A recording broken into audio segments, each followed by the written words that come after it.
ಹೇಳುವ ಕಾರ್ಯಕ್ರಮ ಯಾವಾಗ್ಲಿಂದ ನೋಡ್ತಿದ್ದೀರಿ? ನಾನು ತುಂಬಾ ದಿನದಿಂದ ನೋಡ್ತಿದ್ದೀನಿ. ಜೋರ ಮಾತಾಡ್ಬೇಕಿಲ್ಲ, ಕರೆ ಕಟ್ ಆಗುತ್ತೆ. ನಾನು ತುಂಬಾ ದಿನದಿಂದ ನೋಡ್ತಿದ್ದೀನಿ. ಏನು ಕೆಲಸ ಮಾಡ್ತಿದ್ದೀರಾ? ಏನ್ ಕೆಲಸ ಮಾಡ್ತಿದ್ದೀರಿ? ನಾನು ಇವಾಗ ಇಲ್ಲ, ಏನು ಇಲ್ಲ, ಸುಮ್ಮನೆ ನಿಂತಿದ್ದೀನಿ ಅಷ್ಟೇ. ನಿಂತ್ಕೊಂಬೇಡಿ, ಒಂದ ಕೂತ್ಕೊಳ್ಳಿ. ಇಲ್ಲ ಒಂದು ಅಂದ್ರೆ ಮಾತಾಡೋಕೆ ಹೌದಲ್ಲ, ಫೋನ್ ಮಾಡೋದು ಮಾತಾಡೋಕೆ ಹೌದಲ್ಲ, ಹ್ಮ್ ಸ್ವಲ್ಪ ನಿಶಬ್ದವಾದ ಜಾಗದಲ್ಲಿ ಬಂದು ಮಾತಾಡಬೇಕು. ಹ್ಮ್ ಹೇಳುವ, ಮೈಸೂರಿಂದ ಫೋನ್ ಮಾಡ್ತಿರೋದು, ಏನ್ ಮಾಡ್ಕೊಂಡಿರೋದು? ನಾನು ಇವಾಗ ಸದ್ಯಕ್ಕೆ ಒಂದ್ ಬಿಸ್ನೆಸ್ ಮಾಡ್ತಿದ್ದೀನಿ. ನಂದೇ ಬಿಸ್ನೆಸ್ ಇದೆ.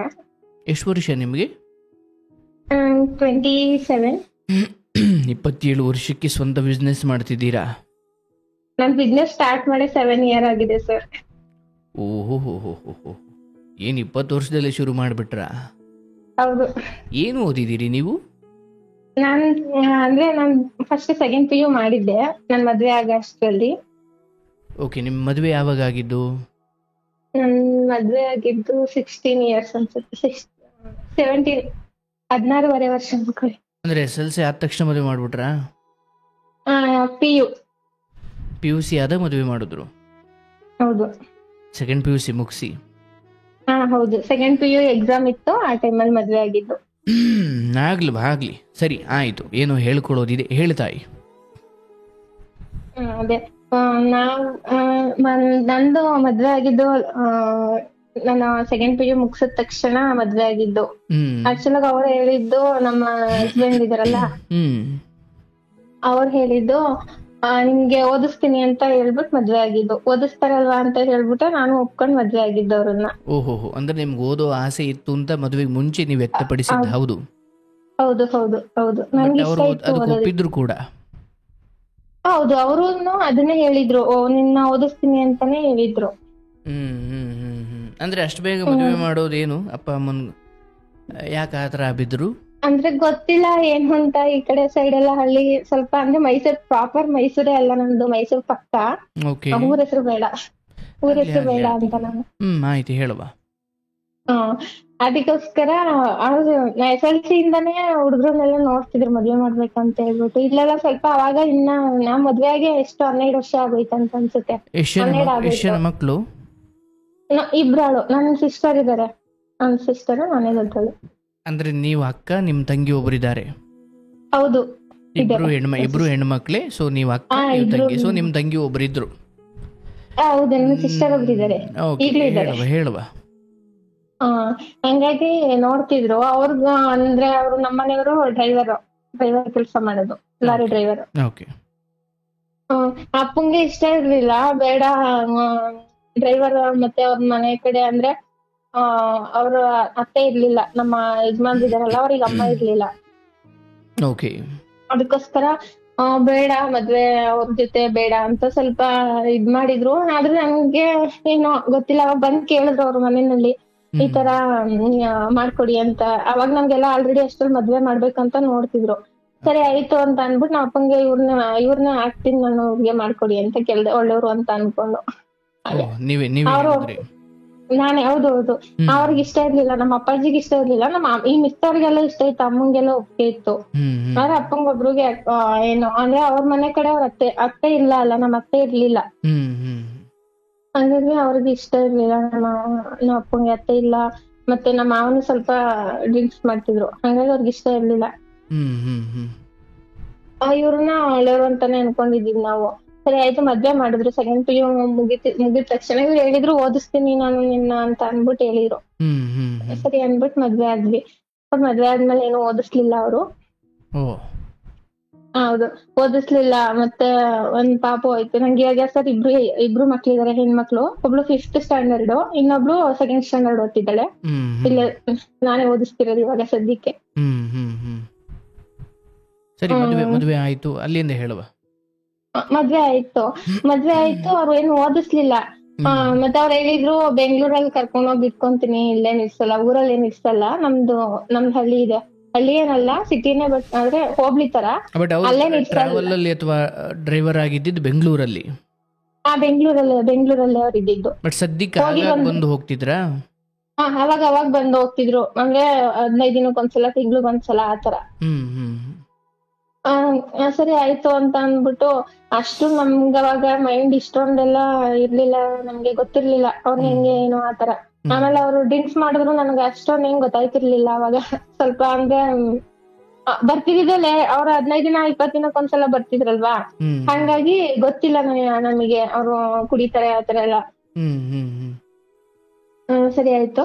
ಅವರು ಅಂದ್ರೆ ಮದ್ವೆ ಆದ್ಮೇಲೆ 1 ತಿಂಗ್ಳಿಗ್ ಒಂದ್ಸಲ ಬರ್ತಿದ್ರು ಸ್ಟಾರ್ಟಿಂಗ್. 1 ತಿಂಗ್ಳಿಗ್ ಒಂದ್ಸಲ ಬರ್ತಿದ್ರು. ಮನೆಗಂತೂ ಏನು ತಂದ್ಕೊಡ್ತಿರ್ಲಿಲ್ಲ, ಮನೆಗೂ ತಂದ್ಕೊಡ್ತಿರ್ಲಿಲ್ಲ, ನನಗೂ ಏನು ತಂದ್ಕೊಡ್ತಿರ್ಲಿಲ್ಲ. ಅಂದ್ರೆ ಮನೆ ಅಂದ್ರೆ ನನ್ ಮೈದ ಇದ್ರು ಸರ್, ನನ್ ತಮ್ಮ, ಅವ್ರ ತಮ್ಮ ಇದ್ರು, ನಮ್ಮ ಮನೆಯವ್ರು ಇದಾರಲ್ಲ ಅವ್ರಿಗೆ. ಯಾರಿದ್ರು? ನನ್ ನಮ್ಮ ಮನೆಯವ್ರು ಇದಾರಲ್ಲ ಅವ್ರ ತಮ್ಮ. ಮೈದುನ ಮೈದಾ ಒಬ್ಬಿಟ್ಟು ಮಾಡೋ ಮೈದಾ ಹಿಟ್ಟು ಹೇಳ್ದಂಗೆ ಹೇಳ್ತಿಯಲ್ವಾ? ಮೈದಾ ಅಂತಾನೆ ಹೇಳ್ತಿದಾರ. ಮೈದ್ನ ಇದ್ರಲ್ವಾ ಅವ್ರಿದ್ರು. ಅವ್ರು ಅಂದ್ರೆ ಮನೆ ಸ್ವಲ್ಪ ಮನೇಲೇ ಇದ್ರಲ್ವಾ, ಅವ್ರೇನ್ ಬೆಂಗಳೂರಲ್ಲಿ ಇರ್ಲಿಲ್ಲ ಅವಾಗ, ಮನೇಲೇ ಇದ್ರು, ಊರಲ್ಲೇ ಇದ್ರು. ಹಂಗಾಗಿ ಅವರು ಸ್ವಲ್ಪ ನೋಡ್ಕೊಂತಿದ್ರಲ್ವಾ, ಹಂಗಾಗಿ ಮನೆ ನಡೀತಾ ಇತ್ತು. ಆಮೇಲೆ ನಮ್ಮ ಮಾವ ಇದಾರಲ್ಲ, ಅವ್ರ ಅಮ್ಮ ಒಬ್ರು ಇದ್ರು, ಅವರೇ ಎಲ್ಲಾ ಮಾಡ್ತಿದ್ದು ಸರ್. ಅಷ್ಟೊಂದು ಅವಾಗ ನಮಗೂ ಗೊತ್ತಾಯ್ತಿರ್ಲಿಲ್ಲ ಏನು, ಅವರೇ ಎಲ್ಲಾ ಮಾಡ್ತಿದ್ರು. ಹಂಗಾಗಿ ನಾವೇನು ಕೇಳಕ್ ಹೋಗಿರ್ಲಿಲ್ಲ. ಅಷ್ಟೊಂದು ನನ್ ದೊಡ್ಡ ಮಗಳು ಹುಟ್ಟಿದ್ಲು, ನನ್ ಹಿರಿ ಮಗಳು ಹುಟ್ಟಿದ್ಲು.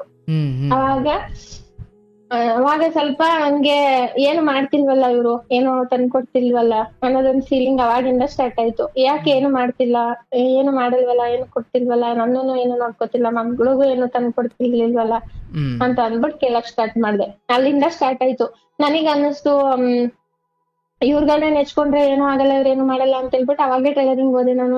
ನನ್ ಮಗಳಿಗೆ 7 ತಿಂಗಳು, ನನ್ ದೊಡ್ಡ ಮಗಳಿಗೆ 7 ತಿಂಗಳಿತ್ತು. ಅವಾಗ್ಲೇ ಟೈಲರಿಂಗ್ ಕಲಿಯಕ್ ಹೋದೆ. ಅಮ್ಮನ ಹತ್ರ ಬಿಟ್ಟು ಹೋಗ್ತಿದ್ದೆ, ಅಮ್ಮ ಮನೇಲೇ ಇದ್ರು, ಅಮ್ಮ ನೋಡ್ಕೊತಿದ್ರು. ಆಮೇಲೆ ನನ್ ತಂಗಿನೂ ಅಷ್ಟಲ್ಲ, ನನ್ ತಂಗಿಗೂ ಮದ್ವೆ ಆಗಿತ್ತು. ಮದ್ವೆ ಆಗಿ ಅವಳಿಗೂ ಪಾಪು ಆಗಿತ್ತು, ಅವಳು ಇಲ್ಲೇ ಇದ್ಲು. ಸೊ ಹಂಗಾಗಿ ಅವಳು ನೋಡ್ಕೊತಿದ್ಲಲ್ವಾ, ಸರಿ ಅಂದ್ಬಿಟ್ಟು ನಾನು ಹೋಗಿ ಟೈಲರಿಂಗ್ ಕಲ್ತ್ಕೊಂಡೆ ಅಲ್ಲೇ ಊರಲ್ಲೇನೆ. ಟೈಲರಿಂಗ್ ಕಲ್ತ್ಕೊಂಡು ಸರಿ ಆಯ್ತು, ಟೈಲರಿಂಗ್ ಕಲ್ತ್ಕೊಂಡೆ. ಈ ಮಧ್ಯೆ ನನ್ ಮೈದಂದು ಮದ್ವೆ ಆಯ್ತು. ಮದ್ವೆ ಆಗಿ ಅವರು ಅವರ ವೈಫ್ನ ಕರ್ಕೊಂಡ್ ಬಂದ್ರು ಅಲ್ಲೇ ಊರಿಗೇನೆ. ಇದೇ ಮಧ್ಯದಲ್ಲೇ 2ನೇ ಮಗಳು ಹುಟ್ಟಿದ್ದು ನನಗೆ. ಒಂದು 2 ಇಯರ್ ಗ್ಯಾಪ್. 2 ಇಯರ್ ಗ್ಯಾಪ್ ಅಲ್ಲಿ ನನ್ನ ಚಿಕ್ಕ ಮಗಳು ಹುಟ್ಟಿದ್ಲು. ಚಿಕ್ಕ ಮಗಳು ಹುಟ್ಟಿದ್ಮೇಲೆ ಇನ್ನ ಸ್ವಲ್ಪ ಜವಾಬ್ದಾರಿ ಜಾಸ್ತಿ ಆಯ್ತು. ಅವಾಗ ಏನ್ ಮಾಡ್ದೆ, ನನ್ ಟೈಲರಿಂಗ್ ಇಂದ ಏನೂ ಆಗಲ್ಲ, ಇಲ್ಲಿ ಊರಲ್ಲೇ ಇದ್ರೆ ಏನೂ ಆಗಲ್ಲ ಅನ್ನೋ ಒಂದ್ ಕಾರಣಕ್ಕೋಸ್ಕರ ನಾನೇನ್ ಮಾಡ್ದೆ, ಸರಿ ಅನ್ಬಿಟ್ಟು ಪಾರ್ಲರ್ ಕಲ್ತ್ಕೊಳ್ಳೋಣ ಅಂತ ಅನ್ಬಿಟ್ಟು ಇಲ್ಲೇ ಹತ್ರದಲ್ಲಿ ಪಕ್ಕದಲ್ಲಿ ಸಿಟಿ ಇದೆ, ಒಂದ್ 10 ಕಿಲೋಮೀಟರ್ಸ್. ಮಾಮೂಲಿ ಅಪ್ ಅಂಡ್ ಡೌನ್ ಮಾಡ್ಕೊಂಡು ಮಕ್ಳನ್ನ ನನ್ ತಂಗಿ ಬಂದಿದ್ರು. ನನ್ ತಂಗಿದು ಸೇಮ್ ಅದೇ ಟೈಮಲ್ಲೇ 2ನೇ ಡೆಲಿವರಿ. ಅವಾಗ ಅವಳು ನೋಡ್ಕೊತಿದ್ಲು ಮಕ್ಳನ್ನ, ಅಮ್ಮನೂ ಇದ್ರಲ್ಲ, ಅಮ್ಮನ ನೋಡ್ಕೊತಿದ್ರು, ಅಮ್ಮನ ಹತ್ರ ಬಿಟ್ಟು ಹೋಗ್ತಿದ್ದೆ. ಹಂಗೆ ಪಾರ್ಲರ್ ಕಲ್ತ್ಕೊಂಡೆ, ಮಾಮೂಲಿ ಬ್ಯೂಟಿಷಿಯನ್ ಕಲ್ತ್ಕೊಂಡೆ ನಾನು. ಬ್ಯೂಟಿಷಿಯನ್ ಕೋರ್ಸ್ ಕಲ್ತ್ಕೊಂಡು ಅಲ್ಲೇ ಧರ್ಮಸ್ಥಳ ಸಂಘದಲ್ಲಿ ಲೋನ್ ಕೊಡ್ತಾರೆ ನಮ್ ಕಡೆ ಎಲ್ಲ, ಅದ್ರಲ್ಲಿ ಲೋನ್ ತಗೊಂಡು ಅಂಗಡಿನೂ ಮಾಡ್ಕೊಂಡೆ ನಾನು. ನಂಗೆ ಅಂಗಡಿ ಮಾಡ್ಕೊಂಡೆ. ಇದೆಲ್ಲ ನಡೀತಾ ಇದ್ದು ನೀನ್ ಗಂಡನ ಮನೇಲಿ ಇದ್ದುಕೊಂಡ, ತವ್ರ ಮನೇಲಿ ಇದ್ದುಕೊಂಡ? ಇಲ್ಲ ಗಂಡನ ಮನೇಲಿ ಇದೆ ಸರ್. ನನ್ಗೇನು ಅಂದ್ರೆ ಮದ್ವೆ ಆಗಿದ್ದೀನಿ ಅಲ್ವಾ, ನನ್ಗೆ ಸ್ವಾಭಿಮಾನ ಜಾಸ್ತಿ ಸರ್. ನನ್ಗೆ ಯಾರ ಹತ್ರನೂ ಹೋಗಕ್ ಇಷ್ಟ ಆಗಲ್ಲ, ನಂಗೆ ಯಾರ ಮನೇಲೂ ಹೋಗಿರೋದು ಆತರ ಎಲ್ಲ ನಂಗೆ ಇಷ್ಟ ಆಗಲ್ಲ ಸರ್. ನಾ ಮದ್ವೆ ಆದ್ಮೇಲೆ ಮಾತ್ರ ಬಿಟ್ಟಿದ್ದೆ. ಪಾಪು ಅಂದ್ರೆ ಬೆಳಿಗ್ಗೆ ಬಿಟ್ಟು ಹೋಗ್ತಿದ್ದೆ, ಸಂಜೆ ಒಬ್ಳನ್ನ ಟ್ಯೂಷನ್ ಕಳ್ಸಿ ಮಾಮೂಲಿ ಅಂಗನವಾಡಿಗೆ ಕಳಿಸ್ತಿದ್ದೆ ದೊಡ್ಡವಳನ್ನ. ಒಂದ್ ನಿಮಿಷ ಕನ್ಫ್ಯೂಸ್ ಮಾಡ್ಬೇಡ. ಈಗ ಗಂಡನ ಮನೆ ತವ್ರ ಮನೆ ಎರಡು ಒಂದೇ ಊರಾ?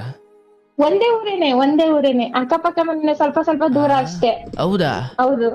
ಹೌದು. ಅದನ್ನೇ ಅದಕ್ಕೆ ಹೇಳಿದ್ದು. ಮತ್ತೆ ಆರಂಭದಲ್ಲಿ ಒಂದೇ ಊರೇನೆ, ನಮ್ದು ಅವ್ರದ್ದು ಒಂದೇ ಊರೇನೆ. ಮಗ ಬಿಡ್ಲಿಕ್ಕೆ 16 ಕಿಲೋಮೀಟರ್ ಓಡಾಡ್ತಿದ್ದ ಅನ್ಸ್ಬಿಡ್ತು ನನಗೆ. ಇಲ್ಲ. ತವ್ರ ಮನೇನು ಒಂದೇ ಊರೇ, ಗಂಡನ ಮನೇನು ಒಂದೇ ಊರೇ, ಸ್ವಲ್ಪ ಅಂತರ ಇತ್ತು ಹೌದು. ಬಟ್ ಇಲ್ಲಿ ನೀವು ಬ್ಯೂಟಿಷಿಯನ್ ಕಲಿಯೋ ಸಮಯದಲ್ಲಿ ಅಥವಾ ಟೈಲರಿಂಗ್ ಕಲಿಯೋ ಸಮಯದಲ್ಲಿ ಆ ತವ್ರ ಮನೆಗೆ ತಾಯಿ ಅಥವಾ ತಂಗಿ ಇರ್ತಿದ್ರು, ಅಲ್ಲಿ ಬಿಟ್ಬಿಟ್ಟು ಹೋಗ್ತಿದ್ರು. ಬಟ್ ನಿಮ್ಮ ಅತ್ತೆ ಹತ್ರ ಬಿಡ್ತಿರ್ಲಿಲ್ವಾ? ಅತ್ತೆ ಇಲ್ಲ ಸರ್, ಅತ್ತೆ ನನ್ನ ಮದ್ವೆಗಿಂತ ಮುಂಚೆ ಅಲ್ಲಿ ಯಾರು ನೋಡ್ಕೊಳ್ಳೋರು ಇರ್ಲಿಲ್ವಾ? ಇಲ್ಲ, ಅಷ್ಟರಲ್ಲಿ ನಮ್ಮ ಮಾವ ಅವ್ರ ಅಮ್ಮ ಒಬ್ರು ಇದ್ರು. ಅವರಿಗೆ ಮಾಮೂಲಿ ಇದು ಪ್ಯಾರಾಲಿಸಿಸ್ ಆಗಿ ಅವರು ಡೆತ್ ಆದ್ರು. ನನ್ನ ಚಿಕ್ಕ ಮಗಳು ಹುಟ್ಟಿದ 3 ತಿಂಗಳಿಗೆ ಡೆತ್ ಆದ್ರು ಅವರು. 3 ತಿಂಗಳಿಗೆ ಬಂದ್ಬಿಟ್ಟೆ ಸರ್. ನಾನು ಬಾಣ್ತನ ಮುಗಿಸ್ಕೊಂಡು 3 ತಿಂಗಳು ಬಾಣ್ತನ ಮುಗಿಸ್ಕೊಂಡು ಬಂದ್ಬಿಟ್ಟೆ ನಾನು ಇಲ್ಲಿಗೆ, ನಮ್ಮ ಹಸ್ಬೆಂಡ್ ಮನೆಗೆ. ಯಾಕಂದ್ರೆ ಅಲ್ಲಿ ಯಾರು ಇರ್ಲಿಲ್ವಲ್ಲ, ಹೆಣ್ಮಕ್ಳು. ನಾನೇ ಹಿರಿ ಸೊಸೆ, ಮತ್ತೆ ಅತ್ತೆನೂ ಇರ್ಲಿಲ್ವಲ್ಲ. ನಮ್ಮ ಮಾವ ಅಂಗಡಿ ಇಟ್ಟೆ, ಅದ್ನೇ ಹೇಳುವ. ಸರಿ ಆಯ್ತಾ ಅಂದ್ಬಿಟ್ಟು ಪಾರ್ಲರ್ ಓಪನ್ ಮಾಡಿದೆ ನಾನು. ಅದನ್ನ ಧರ್ಮಸ್ಥಳ ಸಂಘದಲ್ಲಿ ಲೋನ್ ತಗೊಂಡು ಅವರೇ ನಿಂತ್ ಮಾಡ್ಕೊಟ್ರು, ನಮ್ಮ ಮನೆಯವರೇನೆ ಎಲ್ಲ ನಿಂತು ಅಂಗಡಿ ಎಲ್ಲ ನೋಡಿ ನಂಗೆ ಅಂಗಡಿ ಅಂದ್ರೆ ಹಾಕೊಟ್ಟಿತ್ತು ಒಂದ್ ಅವರೇ. ನಿಮಿಷ ನಿನ್ ಕತೆಗೆ ಬರ್ತೀನಿ. ಬಟ್ ಈ ಧರ್ಮಸ್ಥಳದಲ್ಲಿ ಲೋನ್ ಅಂದ್ರೆ ಎಷ್ಟು ತಗೊಂಡೆ? ಇವಾಗ 1.5 ಲಕ್ಷ ತಗೊಂಡೆ ಅನ್ಸುತ್ತೆ. ಅದ್ 1.5. ಹೆಂಗ್ ಲೆಕ್ಕಾಚಾರ ಏನದು? ಅಂದ್ರೆ ವಾರಕ್ಕೆ ಕಟ್ಟದ ತಿಂಗ್ಳಿಗೆ ಕಟ್ಟದ? ವಾರಕ್ಕೆ ಕಟ್ಟದ್ದು ಸರ್, ವಾರಕ್ಕೆ ಎಷ್ಟು ಕಟ್ಟೋದು, ಕಟ್ಟೋದು ವಾರ ವಾರಕ್ಕೆ? ಕಟ್ಟಬೇಕು. ವಾರ ಅವಾಗ ನಾನು 1.5 ತಗೊಂಡಿದ್ದಾಗ 850 ಕಟ್ತಿದ್ದೆ. ಅಂದ್ರೆ ಒಟ್ಟು ನೀನು 1.5 ಲಕ್ಷ ತೆಗೆದುಕೊಂಡಿದ್ದೆ ಮತ್ತು ವಾರ ಹೌದು, ವಾರ ಹೌದು. 850 ರೂಪಾಯಿ ಕಟ್ತಿದೆ. 850, ಹೌದು. ಅದು ಒಂದ್ರಲ್ಲೇ ತಗೊಂಡಿರ್ಲಿಲ್ಲ, ಮತ್ತೆ ಇನ್ನ ಒಂದ್ ಸಂಘದಲ್ಲಿ ತಗೊಂಡಿದ್ದೆ ಎಕ್ಸ್ಟ್ರಾ, ಬೇರೆ ಸಂಘದಲ್ಲೂ. ಅದು ಓಹೋ. ತಿಂಗಳು ಕಟ್ಟೋದು ಆತರ. ಅಂದ್ರೆ ಯಾವ್ದ್ರ ಫೈನಾನ್ಸ್ ಮೇಲೆ? ಅಂದ್ರೆ ಕೆಲಸ ಸಿಗುತ್ತೆ ಅಂತಲ್ಲ?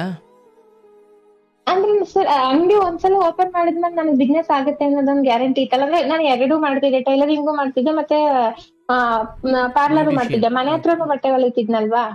ಓಕೆ, ಸೊ ಆ 850 ರೂಪಾಯಿ ಕಟ್ಲಿಕ್ಕೆ ಏನು ತೊಂದರೆ ಇಲ್ಲ. ಏನ್ ತೊಂದ್ರೆ ಇರ್ಲಿಲ್ಲ ಸರ್, ನನಗೆ ಬಿಸ್ನೆಸ್ ಆಗುತ್ತೆ ಅನ್ನೋದೊಂದು ಗ್ಯಾರಂಟಿ ಬಟ್ ಇತ್ತು. ಮತ್ತೆ ಈ ಸಮಯದಲ್ಲಿ ನೀವೇನೇನು ಸ್ವತಂತ್ರವಾಗಿ ಟೈಲರಿಂಗ್ ಕಲ್ತಿದ್ದು, ಬ್ಯೂಟಿಷಿಯನ್ ಕಲ್ತಿದ್ದು ಅಥವಾ ಅಂಗಡಿ ಇಕ್ಕಿದ್ದು ಇದೆಲ್ಲ ಗಂಡನ ಒಪ್ಪಿಗೆಯಿಂದಲೇ ಆಗಿದ್ದ? ಹೌದೌದು, ಅವ್ರ ಒಪ್ಪಿಗೆಯಿಂದಾನೇ ಆಗಿದ್ದು. ನಾನು ಅವ್ರಿಗೆ ಒಪ್ಪಿಸ್ಬಿಟ್ಟೇನೆ ನಾನು. ಅಂದ್ರೆ ಅವ್ರ ಏನು ಮಾಡ್ತಿರ್ಲಿಲ್ವಲ್ಲ ಸರ್, ಬೇಡ ಅಂತ ಇಲ್ಲ, ಹೇಳಕ್ಕೆ. ನೀನ್ ಮುಂದುವರೆದಿದ್ದು ಸರಿ ಇದೆ, ಬಟ್ ಅವ್ರಿಗೆಲ್ಲ ಗೊತ್ತಿತ್ತಾ ಅಂತ ಕೇಳಿದೆ ಅಷ್ಟೇ. ಗೊತ್ತಿತ್ತು, ಹೌದೌದು ಗೊತ್ತಿತ್ತು. ಅವ್ರು ಒಪ್ಪಿಗೆ ಇದ್ದ, ಅವರೇ ಅಂಗಡಿ ಎಲ್ಲ ನಿಂತು ಮಾಡ್ಕೊಟ್ಟಿದ್ದೆಲ್ಲ ಅವರೇನೆ, ಓಡಾಡಿ. ಅಂದ್ರೆ ದುಡ್ಡೆಲ್ಲ ನಮ್ದು, ಬಟ್ ನಿಂತು ಓಡಾಡಿ ಮಾಡಿಸ್ಕೊಟ್ಟಿದ್ದೆಲ್ಲ ನಮ್ಮ ದುಡ್ಡೆಲ್ಲ ದೇವರಿಗೆ. ನಮ್ದು. ಹೌದು, ದುಡ್ಡೆಲ್ಲ ನಮ್ದೆ. ಹೇಳುವ. ಸರಿ, ಮಾಡಿಸ್ಕೊಟ್ಟಿದ್ದೆಲ್ಲ ಅವರೇನೆ. ಅಂಗಡಿ ಮಾಡ್ಕೊಂಡು 1 ಇಯರ್ ಆಗಿತ್ತು. ಆ ಟೈಮಲ್ಲಿ ಕೊರೋನಾ ಬಂತು. ಕೊರೋನಾ ಟೈಮ್ ಅವಾಗ ಅಂಗಡಿ ಮಾಡ್ಕೊಂಡು ಒಂದ್ 6-7 ತಿಂಗಳಿಗೆಲ್ಲ ಕೊರೋನಾ ಸ್ಟಾರ್ಟ್ ಆಯ್ತು. ಕೊರೋನಾದಲ್ಲಿ ಇವ್ರು ಬಂದು ಇಲ್ಲೇ ಉಳ್ಕೊಂಡ್ರು, ಊರಲ್ಲೇ ಉಳ್ಕೊಂಡ್ರು. ಅದಾದ್ಮೇಲೆ ಇವ್ರು ಹೋಗ್ಲಿಲ್ಲ ಗಾಡಿಗೆ. ಹೋಗಲ್ಲ ನಾನು, ಬೇರೆಯವ್ರ ಗಾಡಿಗೆ ಹೋದ್ರೆ ಏನೋ ಆದಾಯ ಇಲ್ಲ, ನೀನ್ ದುಡ್ಡು ಕೊಡ್ಲಿಲ್ಲ ಅಂತ ನೀನ್ ಹೇಳ್ತೀಯ, ನಾನು ಹೋಗಲ್ಲ, ನಂಗ ಲಾರಿ ತಕ್ಕೊಡು, ಗಾಡಿ ತಕ್ಕೊಟ್ರೆ ನಾನು ಓನ್ ಆಗಿ ಗಾಡಿ ಆದ್ರೆ ಸಂಪಾದನೆ ಮಾಡ್ಕೋಬಹುದು, ಒಳ್ಳೆ ಆದಾಯ ಐತೆ, ಆ ತರ ಈ ತರ ಅಂತ ಅನ್ಬಿಟ್ಟು ಸ್ವಲ್ಪ ಇದ್ ಮಾಡಿದ್ರು ನನ್ನ. ನಮ್ಗೆ ಏನು ಅಂದ್ರೆ, ನನಗೆ ಇವಾಗ ಸರ್ ನಾನ್ ಬಿಸ್ನೆಸ್ ಮಾಡೋದಕ್ಕೆ ನಂಗೆ ಸಪೋರ್ಟ್ ಮಾಡಿದ್ದಾರೆ. ನಾನು ಇವಾಗ ನನ್ ಗಂಡ ಅಂತ ಅಂದ್ಮೇಲೆ ಇಬ್ರು ಸೇರಿ ಜೊತೆಲಿ ಬೆಳಿಬೇಕು ಅನ್ನೋದೊಂದು ಆಸೆ ಸರ್. ಇವಾಗ ಏನು ಇಲ್ಲದೆ, ಬ್ಯಾಕ್ ಗ್ರೌಂಡ್ ಅಲ್ಲಿ ಏನು ಸಪೋರ್ಟ್ ಇಲ್ಲ, ನಾವೊಂದ್ ಬೆಳಿತೀವಿ ಅನ್ನೋದು ನನ್ಗದೊಂಥರ ಖುಷಿ. ಮಾಡ್ಕೊಟ್ರೆ ಏನೋ ನನ್ನ ಚೆನ್ನಾಗಿ ನೋಡ್ಕೋತಾರೆ, ಅಥವಾ ನಮ್ಮನೆ ಏನೋ ಒಂದ್ ಬೆಳವಣಿಗೆ ಆಗುತ್ತೆ ಅನ್ನೋದೊಂಥರ ಮೈಂಡ್ ಸೆಟ್ ನನಗೆ. ಸರಿ ಆಯ್ತು ಅಂತ ಹೇಳ್ಬಿಟ್ಟು ಎಲ್ಲ ಪೂರ್ತಿ ಸಾಲನೇ. ಅದು ₹1 ನಮ್ಮ ಹತ್ರ ಅಮೌಂಟ್ ಇರ್ಲಿಲ್ಲ ಆ ಟೈಮಲ್ಲಿ. ಲಾರಿ ತಂದ್ಕೊಡೋಕ? ಲಾರಿ ತಗೊಳಕ್ಕೆ ಎಷ್ಟು ಒಂದು ಲಾರಿ? ಸರ್ ಅದು ನನಗ್ ಗೊತ್ತಿಲ್ಲ ಪೂರ್ತಿಯಾಗಿ ಎಷ್ಟು ಏನು ಅಂತ, ಬಟ್ ನಾನ್ ಕೊಟ್ಟಿದ್ದವ್ರಿಗೆ 3.5 ಲಕ್ಷ. ಅವಾಗ 3,70,000. ಅಲ್ವಾ, ನೀನ್ ದುಡ್ಡು ಕೊಡೋದ್ ಸರಿ, ಬಟ್ ಗಂಡ ತಾಳ್ತಿರೋದ್ರಿಂದ ಅದು ಎಷ್ಟ್ರಿ? ಈಗ ಹೆಂಗ್ ಹೊಂಚಿತೀಯ? ನಾನ್ ಎಷ್ಟು ಕೊಡ? ಹೌದು, ಅದು ಅಂದ್ರೆ ಲೋನ್ ಹಾಕಿಸ್ಕೊಂಡಿದ್ರು. ಮಂತ್ಲಿ 40,000 ಲೋನ್ ಕಟ್ಟೋದು. ಕ್ಯಾಶ್ ಬಂದು ನಾವು 3,70,000. ಅಂದ್ರೆ ಅದು ಸರ್ ನಾವು ಹೊಸ ಗಾಡಿ ತಗೊಂಡಿರ್ಲಿಲ್ಲ, ಸೆಕೆಂಡ್ಸ್ ಅಲ್ಲಿ ತಗೊಂಡಿದ್ದು. ಅಂದ್ರೆ ಸೀಸ್ ಆಗಿರುತ್ತೆ ನೋಡಿ, ಗಾಡಿ. ಆ ತರ ಗಾಡಿಗಳನ್ನ ಅದು ಸೇಲ್ ಮಾಡ್ತಾರೆ. ಕೊಡ್ಸಿದ್ದು, ಬೇರೆಯವ್ರು ಕೊಡ್ಸಿದ್ದು ನಮ್ಗೆ ಆತರ. ನಿಮ್ ಗಂಡ ಗಾಡಿ ತಗೊಂಡ್ರು, ಲಾರಿ ಹೌದೌದು, ಗಾಡಿ ನಾವೇ ತಕೊಟ್ವಿ. ಅದು ಅಂದ್ರೆ ಅದು ನಮ್ಮ ಹೆಸರಲ್ಲಿ ಇರ್ಲಿಲ್ಲ ಸರ್, ಅದು ಓನರ್ ಹೆಸರಲ್ಲೇ ಇತ್ತು. ಅಂದ್ರೆ ಅವರು ಫಸ್ಟ್ ಗಾಡಿ ತಗೊಂಡಿದ್ರು ನೋಡಿ. ಅಂದ್ರೆ ಇವ್ರು ಸೆಕೆಂಡ್ ಓನರ್ ತರ? ಸೆಕೆಂಡ್ ಮೊದಲನೇವ್ರು ತಗೊಂಡವ್ರು ಬಳಸಿದವ್ರು ಬೇರೆ ಇದ್ದಾರೆ? ಹೌದು, ಬಳಸಿದವ್ರು ಬೇರೆ ಇದ್ರು. ಬಟ್ ನಾವ್ ಅವ್ರಿಗೆ ದುಡ್ಡು ಕೊಟ್ಬಿಟ್ಟು ನಾವ್ ಲಾರಿ ತಗೊಂಡಿದ್ದು ಆತರ. ಆದ್ರೆ ನಮ್ ಹೆಸರಿಗೆ ಅದು ರಿಜಿಸ್ಟರ್ ಆಗಿರ್ಲಿಲ್ಲ. ಏನಂತ ಅಂದ್ರೆ ಮಾಮೂಲಿ ಇವಾಗೆಲ್ಲ ಲಾಯರ್ ಹತ್ರ ಏನೋ ಮಾಡಿಸ್ತಾರಲ್ವಾ, ಆತರ ಮಾಡಿಸ್ಕೊಂಡು 6 ತಿಂಗಳು ಏನೋ ಟೈಮ್ ತಗೊಂಡಿದ್ವಿ ಅದನ್ನ ನಮ್ಮ ಹೆಸರು ಪೂರ್ತಿ ಮಾಡಿಸ್ಕೊಳಕ್ಕೆ. ಅಂದ್ರೆ ಶ್ಯೂರಿಟಿ ಏನೋ ಕೇಳಿದ್ರು. ಶ್ಯೂರಿಟಿ ನಮ್ ಕಡೆ ಏನು ಇರ್ಲಿಲ್ಲ, ಆಸ್ತಿ ಎಲ್ಲ ಏನು ಇರ್ಲಿಲ್ಲ. ಹಂಗಾಗಿ ಶ್ಯೂರಿಟಿ ಇಲ್ಲ ಅಂತ ಹೇಳ್ಬಿಟ್ಟು ಅವ್ರ ಹೆಸರಲ್ಲೇ ಇರ್ಲಿ, ಅಂದ್ರೆ ಅವರು ಗೊತ್ತಿರೋರಂತೆ ಇವ್ರಿಗೆ, ನಮ್ಮ ಮನೆಯವರಿಗೆ. ಹಂಗಾಗಿ ಅವ್ರ ಹೆಸರಲ್ಲೇ ಇರ್ಲಿ, ನಮ್ಮ ಪಾಡಿಗೆ ನಾವು ಲೋನ್ ಕಟ್ಕೊಂಡು ಹೋಗೋಣ. ಈಗ ನಮ್ಮ ಅಕೌಂಟ್ ಇಂದಾನೇ ಹೋಗುತ್ತಲ್ಲ ಲೋನ್ ಅಮೌಂಟ್ 40,000, ನನ್ನ ಅಕೌಂಟ್ ಇಂದಾನೇ ಸೆಂಡ್ ಮಾಡ್ತಿದ್ದು. ಸರಿ ಅಂದ್ಬಿಟ್ಟು 40,000 ಸೆಂಡ್ ಮಾಡ್ತಿದ್ವಿ ನಮ್ಮ ಹೆಸರಲ್ಲೇ. ಅಂದ್ರೆ ಇವಾಗ ಪ್ರೂಫ್ ಇರುತ್ತಲ್ವಾ ಅಂತ ಅಂದ್ಬಿಟ್ಟು ಲಾಯರ್ ಹತ್ರ ಅದೇನೋ ಮಾಡಿಸ್ಕೊಂಡು ಗಾಡಿ ತಗೊಂಡ್ ಬಂದ್ವಿ. ಒಂದು 2 months 3 months ಏನೋ ಕರೆಕ್ಟ್ ಆಗಿ ನಡೀತಿತ್ತು ಸರ್ ಎಲ್ಲ. ಇವರು ಮಾಮೂಲಿ ಇವಾಗ ಗಾಡಿಗೆ ಒಬ್ರು ಡ್ರೈವರ್ ಇಟ್ಕೊಂಡ್ರು. ಕುಡಿಯೋದು, ಡ್ರೈವರ್ ಇಟ್ಬಿಟ್ಟು ಇವ್ರ ಪಾಡ್ಗೆ ಕುಡ್ಕೊಂಡ್ ಮಲ್ಕೊಳ್ಳೋದು, ಅವ್ರನ್ನ ಡ್ರೈವರ್ ಕೈಲಿ ಕೊಟ್ ಕಳ್ಸೋದು. ಆಮೇಲೆ ಲೋನ್ ಕಟ್ಟಿಲ್ಲ. ಆ, ಹಿಂಗೆ ಒನ್ ಇಯರ್ ವರ್ಗು ಹಿಂಗೆ ತಳ್ಕೊಂಡ್ ಹೋದ್ವಿ. ಹಿಂಗೋ ಲಾಸ್ಟ್ 4 ಕಂತು ನಾನೇ ಕಟ್ಟೆ. 40 30,000 ರೂಪಾಯಿ, 39,200 ರೂಪಾಯಿ ಕಟ್ಟಿದ್ದು ನಾವು ಲೋನು. ಗಾಡಿ ಸೀಸ್ ಮಾಡ್ಬಿಡ್ತಾರೆ ಲೋನ್ ಕಟ್ಲಿಲ್ಲ ಅಂತಂದ್ರೆ. ಬರೀ ಸರ್ ದುಡ್ಡು, ಅದಕ್ ಏನೋ ವೀಲ್ ಹಾಕಿಸ್ಬೇಕು ದುಡ್ಡು ಕೊಡು, ಅದೇನೋ ಪರ್ಮಿಟ್ ಹಾಕಿಸ್ಬೇಕು ದುಡ್ಡು ಕೊಡು, ಲೋಡ್ ಮಾಡಿಸ್ಬೇಕು ದುಡ್ಡು ಕೊಡು, ಅನ್ಲೋಡ್ ಮಾಡಿಸ್ಬೇಕು ದುಡ್ಡು ಕೊಡು, ಎಲ್ಲವಕ್ಕೂ ನನ್ನೇ ದುಡ್ಡು ಕೊಡು. ಮೊದ್ಲೇ ಎಲ್ಲ ನಾವ್ ಸಾಲ ಮಾಡ್ಬಿಟ್ಟು ಗಾಡಿ ತಗೊಂಡಿದ್ದು, ಅದ್ರಲ್ಲೇನು 1 ರೂಪಾಯಿ ನಮ್ಮ ಹತ್ರ ಇದ್ದು ನಾವ್ ತಗೊಂಡಿದ್ದೇನಲ್ಲ. ಇವಾಗ ಮಕ್ಳುನು ಸಾಕ್ಬೇಕು, ಈ ಕಡೆ ಮಕ್ಳುನು ನೋಡ್ಕೋಬೇಕು. ಅಷ್ಟ್ರಲ್ಲಿ ಇವ್ರನ್ನ ಆಲ್ರೆಡಿ ಸ್ಕೂಲಿಗೆ ಸೇರ್ಸಿದ್ದೆ, ನಾನ್ ದೊಡ್ಡ ಮಗ್ಳನ್ನ. ನಾನ್ ಚಿಕ್ಕ ಮಗ್ಳನ್ನು ಸ್ಕೂಲಿಗೆ ಸೇರ್ಸೋ ಟೈಮ್ ಅವಾಗ. ಅವ್ರನ್ನು ಸೇರ್ಸ್ಬೇಕು, ಅವ್ರನ್ನು ನೋಡ್ಕೋಬೇಕು, ಮನೆಗೇನು ಮಾಡಲ್ಲ, ಮನೇನು ನೋಡ್ಕೋಬೇಕು. ಪ್ಲಸ್ ಇವ್ರಿಗೆ ಗಾಡಿಗೂ ನಾನೇ ಮಾಡ್ಕೊಡ್ಬೇಕು. ಇವ್ರ ಊಟ ತಿಂಡಿಗೆಲ್ಲ ನಾನೇ ಹಾಕೊಡ್ಬೇಕು, ಲೋಡ್ಗೆ ಹೋದ್ರೆ ಅನ್ಲೋಡ್ಗೆ ಹೋದ್ರೆ. ಇವಾಗ ಸರ್ ನಾವ್ ಗಾಡಿ ಆತ ದುಡ್ದಿದ್ ಏನ್ ಮಾಡ್ತಿದ್ರು? ಅದೇ ಸರ್ ಗೊತ್ತಿಲ್ಲ ನನಗೂ, ನಾನ್ ಅದನ್ನೇ ಹೇಳಕ್ ಬರ್ತಿದ್ದೀನಿ. ಗೊತ್ತಿಲ್ಲ, ಕೇಳಿದ್ರೆ ಇವಾಗ ಗಾಡಿ ಇಲ್ವಾ, ಗಾಡಿ ಐತಲ್ಲ, 2 ವರ್ಷ ಕಟ್ಟಿದ್ರೆ ನಮ್ಮ ಹೆಸ್ರಿಗೆ ಆಗುತ್ತಲ್ಲ, 14 ಲಕ್ಷ 18 ಲಕ್ಷ ಸರ್ ಅದು ಗಾಡಿ. 18 ಲಕ್ಷ ಉಳ್ಕೊಂಡಂಗ ಆಗಲ್ವಾ ಮನೆಗೆ, ಅಡ್ಜಸ್ಟ್ ಮಾಡ್ಕೋಬೇಕು, ಕೇಳ್ದಾಗ ಕೊಡ್ಬೇಕು, ಈ ತರ ಮಾತಾಡೋದು ನನ್ನ ಹತ್ರ. ನಾನು ಸರಿ ಆಯ್ತು, ಗಾಡಿ ನನ್ಗೆ ಏನಂದ್ರೆ ಗಾಡಿ ಉಳ್ಕೊಳುತ್ತಲ್ವಾ ಅಂತ ಅನ್ನೋದೊಂದು ಇಂಟೆನ್ಷನ್ ನನ್ಗೆ. ಆಮೇಲೆ ಜಾಸ್ತಿ ಇವ್ರನ್ನ ನಂಬಿಟ್ಟಿದೆ ಸರ್ ನಾನು. ನಂಗೆ ಗೊತ್ತಿಲ್ಲ ಅವ್ರನ್ನ ಹಿಂದೆ ಈ ತರ ಎಲ್ಲಾ ಮಾಡ್ತಿದಾರೆ, ನಂಗೆ ಮೋಸ ಮಾಡ್ಕೊಂಡ್ ಬರ್ತಿದಾರೆ, ನಂಗೆ ಸುಳ್ಳು ಹೇಳ್ತಿದಾರೆ, ಇದೆಲ್ಲ ಗೊತ್ತಿಲ್ಲ. ಬೆಟ್ಸ್ ಸರ್, ಕ್ರಿಕೆಟ್ ಬೆಟ್ಸ್, ಮತ್ತೆ ಅದೇನು ಇಸ್ಬಿಟ್ ಆಡೋದು, ಆಮೇಲೆ ಕುಡ್ಕೊಂಡ್ ಮಲ್ಕೊಬಿಡೋದು, ಸುಳ್ಳು ಹೇಳೋದು, ಮೊಬೈಲ್ ಮಾರ್ಕೊಬಿಡೋದು, ತಗೊಂಡೋದ್ರೆ ಬಂದಾಗೆಲ್ಲ ಮೊಬೈಲ್ ಕೊಡು, ಮೊಬೈಲ್ ತಕೊಡು, ನನ್ಗೆ ಲೋಡ್ಗೆ ಹೋಗಕ್ಕಾಗಲ್ಲ, ಅನ್ಲೋಡ್ಗೆ ಹೋಗಕ್ಕಾಗಲ್ಲ. ಆಮೇಲೆ ಅಲ್ಲಿ ಹೋದ ತಕ್ಷಣ ಗಾಡಿ ಒಳಗಡೆ ಯಾರೋ ಮೊಬೈಲ್ ಎತ್ಕೊಂಡ್ ಹೋಗ್ಬಿಟ್ರು, ಮೊಬೈಲ್ ಹಾಳಾಯ್ತು, ಬರೀ ಇದೆ. ಸರಿ ಆಯ್ತು, ಹೆಂಗೋ ಮೇಂಟೈನ್ ಮಾಡ್ಕೊಂಡ್ 1 ಇಯರ್ ವರ್ಗು ತಳ್ಳಿದ್ವಿ ಸರ್. ಲಾಸ್ಟ್ 4 ಕಂತು ನನ್ ಕೈಲೇ ಕಟ್ಸಿದ್ರು. ಬರೀ ಸಂಘದಲ್ಲಿ ಎತ್ತಿ ಕಟ್ಟಿದ್ದು. ಆಮೇಲೆ ಗೊತ್ತಾಯ್ತು ಇದ್ಯಾಕೋ ಸರಿ ಬರ್ತಿಲ್ಲ. ಇವಾಗ ಮತ್ತೆ 2 ವರ್ಷ ಇನ್ನೂ ಲೋನ್ ಇತ್ತು. 2 ವರ್ಷ ಅಂದ್ರೆ 40 ಸಾವಿರ ಅಂದ್ರೆ ನನಗೆ ಎಷ್ಟಾಗ್ಬಿಡುತ್ತೆ, 8-10 ಲಕ್ಷ ಆಗ್ಬಿಡುತ್ತೆ. ಮತ್ತೆ ಆಲ್ರೆಡಿ ನನ್ಗೆ 7 ಲಕ್ಷ ಸಾಲ ಆಗಿತ್ತು ಟೋಟಲ್ ಅಷ್ಟಲ್ಲ ಆಲ್ರೆಡಿ.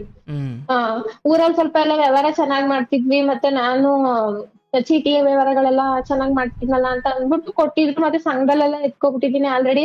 ಈ ಕಡೆ ಸಂಘಕ್ಕೂ ಕಟ್ಬೇಕು, ಈ ಕಡೆ ಇವ್ರ ಲೋನ್ಗೂ ಕಟ್ಬೇಕು, ಇವ್ರ ಖರ್ಚು ನೋಡ್ಕೋಬೇಕು ಅಂದ್ರೆ ನನ್ಗೆ ಅಷ್ಟೊಂದು ಹಿಂಸೆ ಸ್ಟಾರ್ಟ್ ಆಯ್ತು ಸರ್.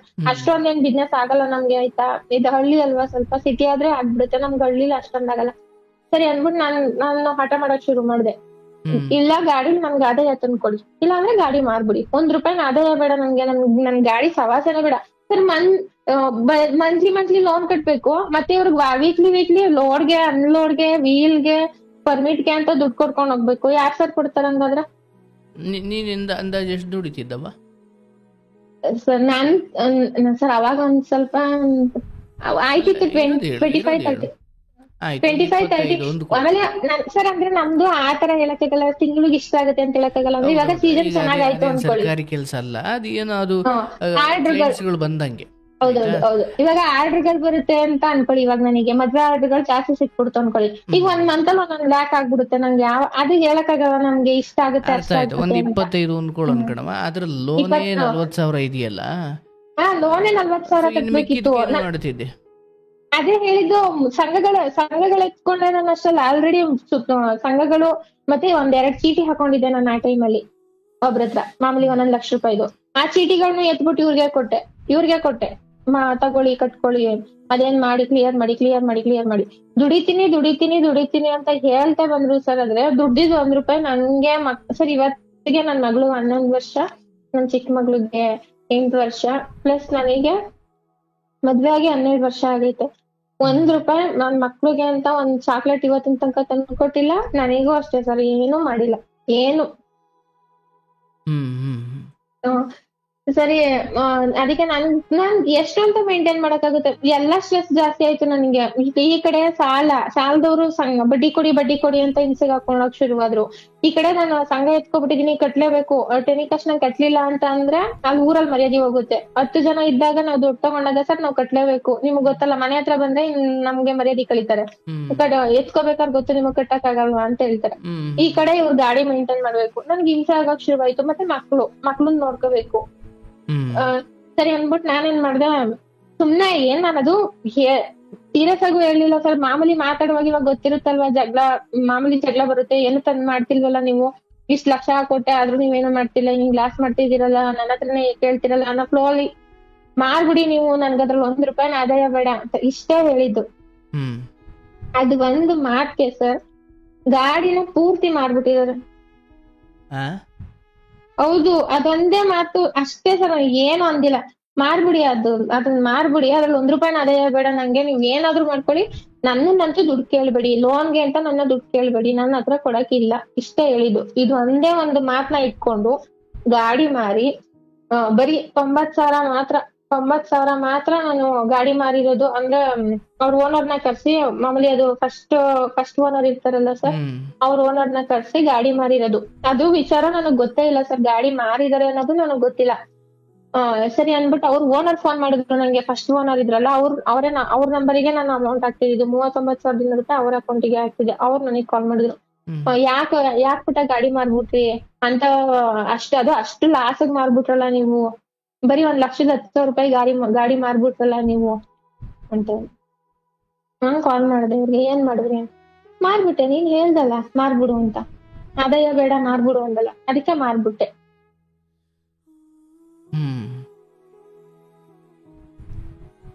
ಅದು ಆ ಸಾಲನ ಇನ್ನೂ ತೀರ್ಸಕ್ಕಾಗಿಲ್ಲ, ಇನ್ನೂ ತೀರಿಸ್ತಾನೆ ಇದೀನಿ ಸರ್. ಇನ್ನು ಯಾವಾಗ ತೀರುತ್ತೆ ಅಂತ ಗೊತ್ತಿಲ್ಲ. ₹1,10,000 ಮಾರಿದ್ದಾರೆ ಸರ್. 20,000 ಏನೋ ಅಲ್ಲಿ ಅವರ ಓನರಿಗೆ ನಾವು ಮೊದಲನೇ ಕಂತು ನಾವ್ ಕಟ್ಟಕ್ಕಾಗಲ್ಲ ಅಂತ ಹೇಳ್ಬಿಟ್ಟು, ಅಂದ್ರೆ ಗಾಡಿ ತಗೊಂಡ್ವಿ ನೋಡಿ ನಾವು, ಅವಾಗ ಮೊದಲನೇ ಕಂತು ನಾವ್ ಕಟ್ಟಕ್ಕಾಗಲ್ಲ ಅಂತ ಹೇಳ್ಬಿಟ್ಟು ಅವ್ರು 20,000 ನಾವ್ 20,000 ಹಾಕ್ಬಿಟ್ಟು ಕಂತು ಕಟ್ಟಿದ್ವಿ. ಅದ್ 20,000 ಅವ್ರಿಗೆ ಕೊಡ್ಬೇಕಿತ್ತಂತೆ. ಅವ್ರು ಹೇಳಿದ್ರಂತೆ ಸೈನ್ ಹಾಕೊಡ್ಬೇಕು ಅಂದ್ರೆ ನಂಗೆ 20,000 ಮೊದ್ಲು ಕೊಟ್ಬಿಡು, ಆಮೇಲೆ ಸೈನ್ ಹಾಕೊಡ್ತೀನಿ ಅಂತ ಮೊದಲನೇ ಓನರು. ಸರಿ ಅನ್ಬಿಟ್ಟು ಅವ್ರಿಗೆ 20,000 ಕೊಟ್ಬಿಟ್ಟು ಇನ್ 90,000ದಲ್ಲಿ 60,000 ನನ್ನ ಅಕೌಂಟಿಗೆ ಹಾಕಿದ್ರು ಸರ್. ಇನ್ 30,000 ಏನೇನ್ ಮಾಡ್ಕೊಂಡ್ರು ಅದು ಗೊತ್ತೇ ಇಲ್ಲ ನಂಗೆ ಇವತ್ತಿನ ತನಕನು. ಇದಾದ್ಮೇಲೆ ಸರಿ ಆಯ್ತು, ಈ ಗಾಡಿ ಮಾರ್ಬಿಟ್ರು ಪರವಾಗಿಲ್ಲ, ಗಾಡಿ ಮಾರಿದ್ರು ಪರವಾಗಿಲ್ಲ ರೀ, ಹೋದ್ರೆ ಹೋಯ್ತು ಪರವಾಗಿಲ್ಲ, ನೆಕ್ಸ್ಟ್ ತಗೊಳ್ಳೋಣ, ಇವಾಗ ಏನೈತೆ ಅದನ್ನ ತೀರಿಸ್ಕೊಳ್ಳೋಣ, ಇಬ್ರು ಸೇರ್ಕೊಂಡ್ ತೀರಿಸ್ಕೊಳ್ಳೋಣ, ನಾನು ದುಡಿತಿದೀನಿ, ನೀವು ದುಡೀರಿ, ನೀವು ದುಡ್ದಿದ್ದು ನನಗ್ ಕೊಡಿ, ಒಟ್ಟಿಗೆ ಸಾಲ ಎಲ್ಲ ತೀರಿಸ್ಕೊಳ್ಳೋಣ, ನೆಮ್ಮದಿಯಾಗಿರೋಣ ಅಂತ ಹೇಳ್ದೆ. ಕೇಳ ಪೇಷನ್ಸ್ ಇಲ್ಲ ಸರ್. ಅಂದ್ರೆ ಈಗ ಊರಿಂದ ಫೋನ್ ಮಾಡೋರು ನನ್ಗೆ, ಗಾಡಿ ಮಾಡಿರೋದ್ ಗೊತ್ತಾಯ್ತಲ್ವಾ, ಸಾಲಗಾರರು ಫೋನ್ ಮಾಡೋರು, ದುಡ್ಡು ಇಸ್ಕೊಂಡ್ರಲ್ಲ, ಗಾಡಿ ಮಾರ್ಬಿಟ್ಟಿದಿರಲ್ಲ, ದುಡ್ಡು ಕೊಡಿ ಅಂತ ಹಿಂಸೆಗೆ ಹಾಕೊಳ್ಳೋಕ್ ಶುರು ಮಾಡಿದ್ರು. ಇವಾಗ ಹೇಳ್ಲೇಬೇಕಲ್ವಾ, ಇವಾಗ ಸರ್ ಇವಾಗ ನನ್ಗೆ ನಾನ್ ನೀವ್ ಹತ್ರ ದುಡ್ಡು ಇಸ್ಕೊಂಡಿದೀನಿ, ನೀವ್ ನಂಗೆ ಕಾಲ್ ಮಾಡಿದೀರಾ, ಗಾಡಿ ಮಾಡಿದಿರಲ್ಲ ದುಡ್ಡು ಕೊಡಿ ಅಂದಾಗ ನಾನ್ ಹೇಳ್ಬೇಕು ತಾನೆ, ನಮ್ ಮನೆಯವ್ರು ನಮಗ್ ಕೊಟ್ಟಿಲ್ಲ, ಎಲ್ಲಿಂದ ತಂದ್ ಕೊಡ್ಲಿ ಅಂತ. ನಮ್ ಮನೆಯವ್ರು ಇನ್ನೂ ದುಡ್ಡು ಕೊಟ್ಟಿಲ್ಲ, ಕೊಟ್ಟಾಗ ಕೊಡ್ತೀನಿ ರೀ ಅಂತ ಹೇಳಿದಷ್ಟೇ. ಅವ್ರು ಫೋನ್ ಮಾಡ್ಬಿಟ್ಟು ಇವ್ರಿಗೆ ಹೇಳೋದು, ನೀನ್ ದುಡ್ಡೇ ಕೊಟ್ಟಿಲ್ವಂತಲ್ಲ ಅಂತ. ಇವ್ರು 60,000 ಕೊಟ್ಬಿಟ್ಟು ಸರ್ ನಂಗೆ ಇರಕ್ ಸಾಲ 7 ಲಕ್ಷ, 7 ಲಕ್ಷ ಸಾಲಕ್ಕೂ 60,000 ದುಡ್ಡುಗೂ ಎಲ್ಲಿಂದ ಎಲ್ಲಿಗೆ ಟ್ಯಾಲಿ ಮಾಡ್ಬಿಟ್ಕೊಡ್ಲಿ ನಾನು. ಅದಕ್ಕೆ ನೀನು ಊರಲ್ಲೆಲ್ಲ ಹೇಳ್ಕೊಂಡ್ ಬಂದಿದ್ಯಲ್ಲ, ಲಾರಿ ಮಾಡ್ಬಿಟ್ಟ ಅಂತ ಮರ್ಯಾದೆ ಕಳ್ದಿದ್ಯಲ್ಲ ನಂದು, ನೀನು ₹1 ಕೊಡಲ್ಲ, ಏನ್ ಮಾಡ್ಕೋತೀಯ ಮಾಡ್ಕೊ, ಹೆಂಗ್ ಮಾಡ್ಕೋತೀಯ ಮಾಡ್ಕೊ, ಏನಾದ್ರು ಮಾಡ್ಕೊ, ನನ್ಗೋದ್ಕೂ ಸಂಬಂಧ ಇಲ್ಲ, ನಿನ್ ವ್ಯವಹಾರ ಅಲ್ವಾ, ನೀನ್ ಮಾಡ್ಕೊ, ಎತ್ಕೊಂಡಿರೋ ನೀನಲ್ವಾ, ತೀರಿಸ್ಕೊ. ಅದ್ ಯಾರ್ಗ್ ಎತ್ಕೊಟ್ಟಿದ್ಯಾ ಅಂತಾನೆ ನನಗ್ ಗೊತ್ತಿಲ್ಲ. ಅದಾದ್ಮೇಲೆ ಹೆವಿ ಡ್ರಿಂಕ್ಸ್ ಮಾಡೋದು, ಬೈಯೋದು, ಹೊಡಿಯೋದು, ಬರೀ ಕೆಟ್ಟದಾಗ್ ಮಾತಾಡೋದು, ನೀನ್ ಸರಿ ಇಲ್ಲ, ನಿನ್ ಕ್ಯಾರೆಕ್ಟರ್ ಸರಿ ಇಲ್ಲ, ನೀನ್ ದುಡ್ಡು ನನಗ್ ಕೊಟ್ಟೇ ಇಲ್ಲ, ಯಾರ್ಗ್ ಎತ್ಕೊಟ್ಟಿದ್ಯಾ ಅಂತ ಗೊತ್ತಿಲ್ಲ, ಮಕ್ಳು ನನ್ನವಲ್ಲ, ಈ ತರ ಮಾತುಗಳು. ಹೌದು ಸರ್, ಇದನ್ನ ಹೇಳಿದಾರೆ. ನನ್ ಮಕ್ಳು ನನ್ನವಲ್ಲ, ಗೊತ್ತೇ ಇಲ್ಲ ನನ್ಗೆ, ಅದಕ್ಕೂ ನನ್ಗೂ ಸಂಬಂಧನೇ ಇಲ್ಲ. ಬಂದ್ರು ಅಷ್ಟೇ ಸರ್, ಬಂದ್ರು ಇಲ್ಲಿ ಮಕ್ಳು ಪ್ರೀತಿಯಿಂದ ಮಾತಾಡ್ಸಲ್ಲ, ನನ್ ಮಕ್ಳು ಆತರ ಅದೊಂದು ಇರುತ್ತಲ್ಲ, ಆತರ ಇಲ್ಲ. ಮಕ್ಳ ಮೇಲೆ ಅಸಡ್ಡೇನು, ನಿನ್ ಮೇಲೆ ಸಂಶಯ ಏನು? ಸರ್ ಗೊತ್ತಿಲ್ಲ ಸರ್, ಏನು ಅಂತ ಗೊತ್ತಿಲ್ಲ. ಅದು ನನ್ಗೆ ಇವತ್ತಿನ ತನಕನೂ ನನ್ಗೆ ಅದು ಕಾರಣ ಏನು ಅಂತ ಗೊತ್ತಿಲ್ಲ. ಚೆನ್ನಾಗೇ ಇದ್ವಿ ಸರ್, ಚೆನ್ನಾಗೇ ಇದ್ವಿ, ಚೆನ್ನಾಗೇ ನಡೀತಿತ್ತು ಎಲ್ಲ. ರೀಸನ್ ಕೇಳೋದು ಇಷ್ಟೇ ಹೇಳೋದು, ನೀನ್ ನನ್ಗ್ ಗೊತ್ತಿಲ್ಲ, ನನ್ ವ್ಯವಹಾರ ನಂದು ಅಂತ ಹೇಳ್ದಲ್ಲ, ನಿನ್ ವ್ಯವಹಾರ ನೀನ್ ಮಾಡ್ಕೊ, ನನ್ಗೇನು ಹೇಳ್ಬೇಡ, ನಾನ್ ಕೊಡಲ್ಲ, ಆಯ್ತವ, ಮುಂದೇನಾಯ್ತು? ನನ್ನ ಹತ್ರ ಇಲ್ಲ ಅಷ್ಟೇ. ಸರಿ ಆಯ್ತು. ಬಂದ್ ಗಲಾಟೆ ಮಾಡೋದು ಅಷ್ಟ್ರಲ್ಲಿ ನಾವು ನಮ್ಮೂರಿಂದ ಇಲ್ಲಿ ನಾನು ವರ್ಕ್ ಮಾಡ್ತಿದೀನಿ ಅಂತ ಹೇಳಿದ್, ನಮ್ ಬಿಸ್ನೆಸ್ ಮಾಡ್ತಿದೀನಿ ಅಂತ ಹೇಳಿದ್ನಲ್ಲ, ಅದೇ ಪ್ಲೇಸ್ಗೆ ಅಂದ್ರೆ ನಮ್ಮೂರಿಂದ ಅದು ಒಂದ್ 6 ಕಿಲೋಮೀಟರ್ ಆಗುತ್ತೆ ಸರ್, 6 ಕಿಲೋಮೀಟರ್ ಆಗುತ್ತೆ. ಓಕೆ. ಸುಮ್ನೆ ಅಷ್ಟೊಂದು ನನ್ ಮೈದನ್ ನಿಂತಿ ಅಲ್ಲಿಗೆ ಬಂದ್ರು ಮಿರ್ಲೆಗೆ. ನಮ್ಮೂರಿಗ್ ಬಂದ್ರು, ನಾವಿದ್ವಲ್ಲ ಆ ಊರಿಗ್ ಬಂದ್ರು. ಅವರು ನಮ್ಗೆ ಅಡ್ಜಸ್ಟ್ ಆಗಲ್ಲ, ಜೊತೆಲಿ ಇರಕ್ಕಾಗಲ್ಲ, ಬೇರೆ ಬೇರೆ ಮಾಡಿ ಅಂತ ಹೇಳಿದ್ರು ಅಂದ್ಬಿಟ್ಟು, ಬೇರೆ ಬೇರೆ ಮಾಡ್ಕೊಂಡು ಒಂದೇ ಮನೇಲಿ ಬೇರೆ ಮಾಡಕ್ಕಾಗಲ್ಲ, ಬೇರೆ ಮನೆ ಮಾಡ್ಕೊಂಡು ಹೋಗೋದಾ, ನೀನ್ ಇದೆಯಲ್ಲ ಅಲ್ಲಿಗೆ ಹೋಗ್ಬಿಡೋಣ, ಅಲ್ಲೇ ಮನೆ ಮಾಡ್ಕೊಳ್ಳೋಣ ಅಂತ ಅಂದ್ಬಿಟ್ಟು ಇಲ್ಲೇ ಒಂದ್ ಮನೆ ಮಾಡ್ಕೊಂಡು ಇಲ್ಲೇ ಇದ್ವಿ. ಬಂದು ಹೋಗಿ ಮಾಡ್ತಿದ್ರು ಅವ್ರು. ಮಾಮೂಲಿ 1 ತಿಂಗ್ಳಿಗೆ ಒಂದ್ಸಲ, 15 ದಿನಕ್ಕೊಂದ್ಸಲ ಬರೋದು, ಉಣ್ಣೋದು ತಿನ್ನೋದು ಅಷ್ಟೇ. ಇನ್ನೇನು ನಮ್ಗೂ ಮಕ್ಳಿಗೂ ಏನು ಮಾಡ್ತಿರ್ಲಿಲ್ಲ, ಬಾಡ್ಗೆನು ಕಟ್ತಿರ್ಲಿಲ್ಲ, ಏನು ಮಾಡ್ತಿರ್ಲಿಲ್ಲ. ನನ್ಗೇನಂದ್ರೆ ಹೆಣ್ಮಕ್ಳು ಇದಾರಲ್ವಾ, ಅಪ್ಪ ಅನ್ನೋರು ಇರ್ಲಿ ಅನ್ನೋದೊಂದ್ ಫೀಲಿಂಗು, ಇರ್ಲಿ ನನ್ ಜೊತೆಗಿರ್ಲಿ, ಎಲ್ರೆದುರುಗಡೆ ನಾವು ಚೆನ್ನಾಗಿರ್ಬೇಕಲ್ವಾ ಅನ್ನೋದೊಂದು. ಎಷ್ಟ್ ಹೇಳಿದ್ರು ಕೇಳಲ್ಲ, ಬರೀ ಗಲಾಟೆ ಮಾಡೋದು, ಇಲ್ಲಿ ಗಲಾಟೆ ಮಾಡೋದು, ಓನರ್ ಹತ್ರ ಗಲಾಟೆ ಮಾಡೋದು, ಮನೆ ಖಾಲಿ ಮಾಡ್ಸಿ, ಮನೇಲಿ ಇರ್ಸ್ಕೊಬಿಡಿ, ಮನೆ ಖಾಲಿ ಮಾಡ್ಸಿ ಅಂತ ಇಲ್ಲಿ ಹಿಂಸೆ ಕೊಡೋದು. ಅಲ್ಲಿ ಬಂದ್ರೆ ಅಲ್ಲಿ ಅಂಗಡಿ ಹತ್ರ ಗಲಾಟೆ ಮಾಡೋದು, ಅಂಗಡಿ ಖಾಲಿ ಮಾಡ್ಸಿ, ಅದ್ ದುಡಿತಾ ಇರೋದ್ರಿಂದ ಅಲ್ವಾ, ನೀನು ದುಡಿತೀನಿ ಅಂತ ಕೊಬ್ಬಲ್ವಾ ನಿಂಗೆ, ದುಡಿತೀನಿ ಅಂತ ತಾನೇ ಇಷ್ಟೆಲ್ಲ ಆಡೋದು. ನೀನ್ ದುಡಿಲೇಬಾರ್ದು, ದುಡಿದಂಗ್ ಮಾಡ್ಬೇಕು, ನೀನ ಸತ್ತೋಗ್ಬಿಡ್ಬೇಕು, ನೀನ್ ಬದುಕಿರ್ಬಾರ್ದು, ನಿನ್ನಿಂದ ನಮ್ ಜೀವನ ಹಾಳಾಯ್ತು, ನಿನ್ನಿಂದ ನಮ್ ಮನೆ ಹಾಳಾಯ್ತು, ನಿನ್ನಿಂದ ನಮ್ ಮನೆ ಬೀದಿಗ್ ಬಂತು, ಈ ತರ ನೀನ್ ಆತರ ಬಂದ್ ಗಲಾಟೆ ಮಾಡೋದು. ಇಲ್ಲೆಲ್ಲ ಮರ್ಯಾದೆ ಕಳಿಯೋದು, ಸುಮ್ನೆ ಬಂದು ಹೊಡಿಯೋದು.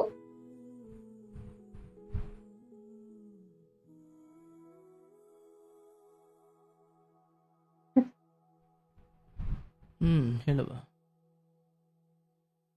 ಎಷ್ಟು ಅಂದ್ರೆ ಬರೀ ಜಸ್ಟ್ ಮಾತ್ಗಳಾದ್ರೆ ಬೇರೆ ತರ ಸರ್, ಇವಾಗೇನೋ ಮಾತಾಡೋದ್ ಬೇರೆ, ಬಟ್ ಬೀದಿಲೆಲ್ಲ ಜಗಳ ಮಾಡೋದು, ಹೊಡಿಯೋದು, ಅದ್ ಎಷ್ಟು ಹಿಂಸೆ ಅಂತ ಅನ್ಸಿದ್ರೆ ನನಗಾದ್ರೆ ಓಕೆ, ಬಟ್ ಮಕ್ಳೆದುರುಗಡೆ ಮಕ್ಳಿಗೂ ಎಷ್ಟು ಡಿಸ್ಟರ್ಬೆನ್ಸ್. ಅವ್ರಿಗೆ ಓದಕ್ಕೂ ಡಿಸ್ಟರ್ಬ್, ಅವ್ರು ಬಂದ್ರೆ ಇವ್ರು ಓದೋದು ಬಿಟ್ಬಿಡ್ತಾರೆ, ಎದ್ರುಕೊಂಡು ಯಾವಾಗ ಹೋಯ್ತಾರೋ ಅಂತ ಕಾಯ್ಕೊಂಡು ಕುತ್ಕೊಳ್ಳೋದು.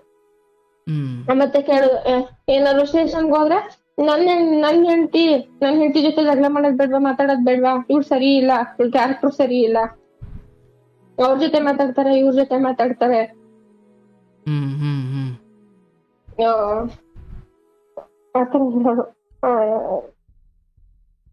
ಬೇಡ ಬಿಟ್ಬಿಡಿ. ಇವಾಗ ನಾನು ಅದನ್ನೇ ಹೇಳ್ತೀನಿ, ಈಗ ನಾನ್ ಸರಿ ಇಲ್ಲ ಅಂತ ಹೇಳಿದ್ಮೇಲೆ ಮಕ್ಳು ಬೇಡ, ನಾನು ಬೇಡ ಅಂತ ಅಂದ್ಮೇಲೆ ಏನಕ್ ಬರ್ಬೇಡಿ ನೀವು ಇಲ್ಲಿಗೆ, ನಮ್ ಜೊತೆ ಇರೋದ್ ನಿಮ್ಗೆ ಇಷ್ಟ ಇಲ್ಲ ಅಲ್ವಾ, ಬರ್ಲೇಬೇಡಿ ನೀವು ಅಂದ್ರೆ ಗತಿ ಇಲ್ಲ, ಇನ್ನೇ ಮಾಡೋದು, ತಿನ್ನಕ್ಕೆ ಎಲ್ಲಿಗೆ ಹೋಗ್ಲಿ, ಎಲ್ಲಿ ತಿನ್ಲಿ ನಾನು.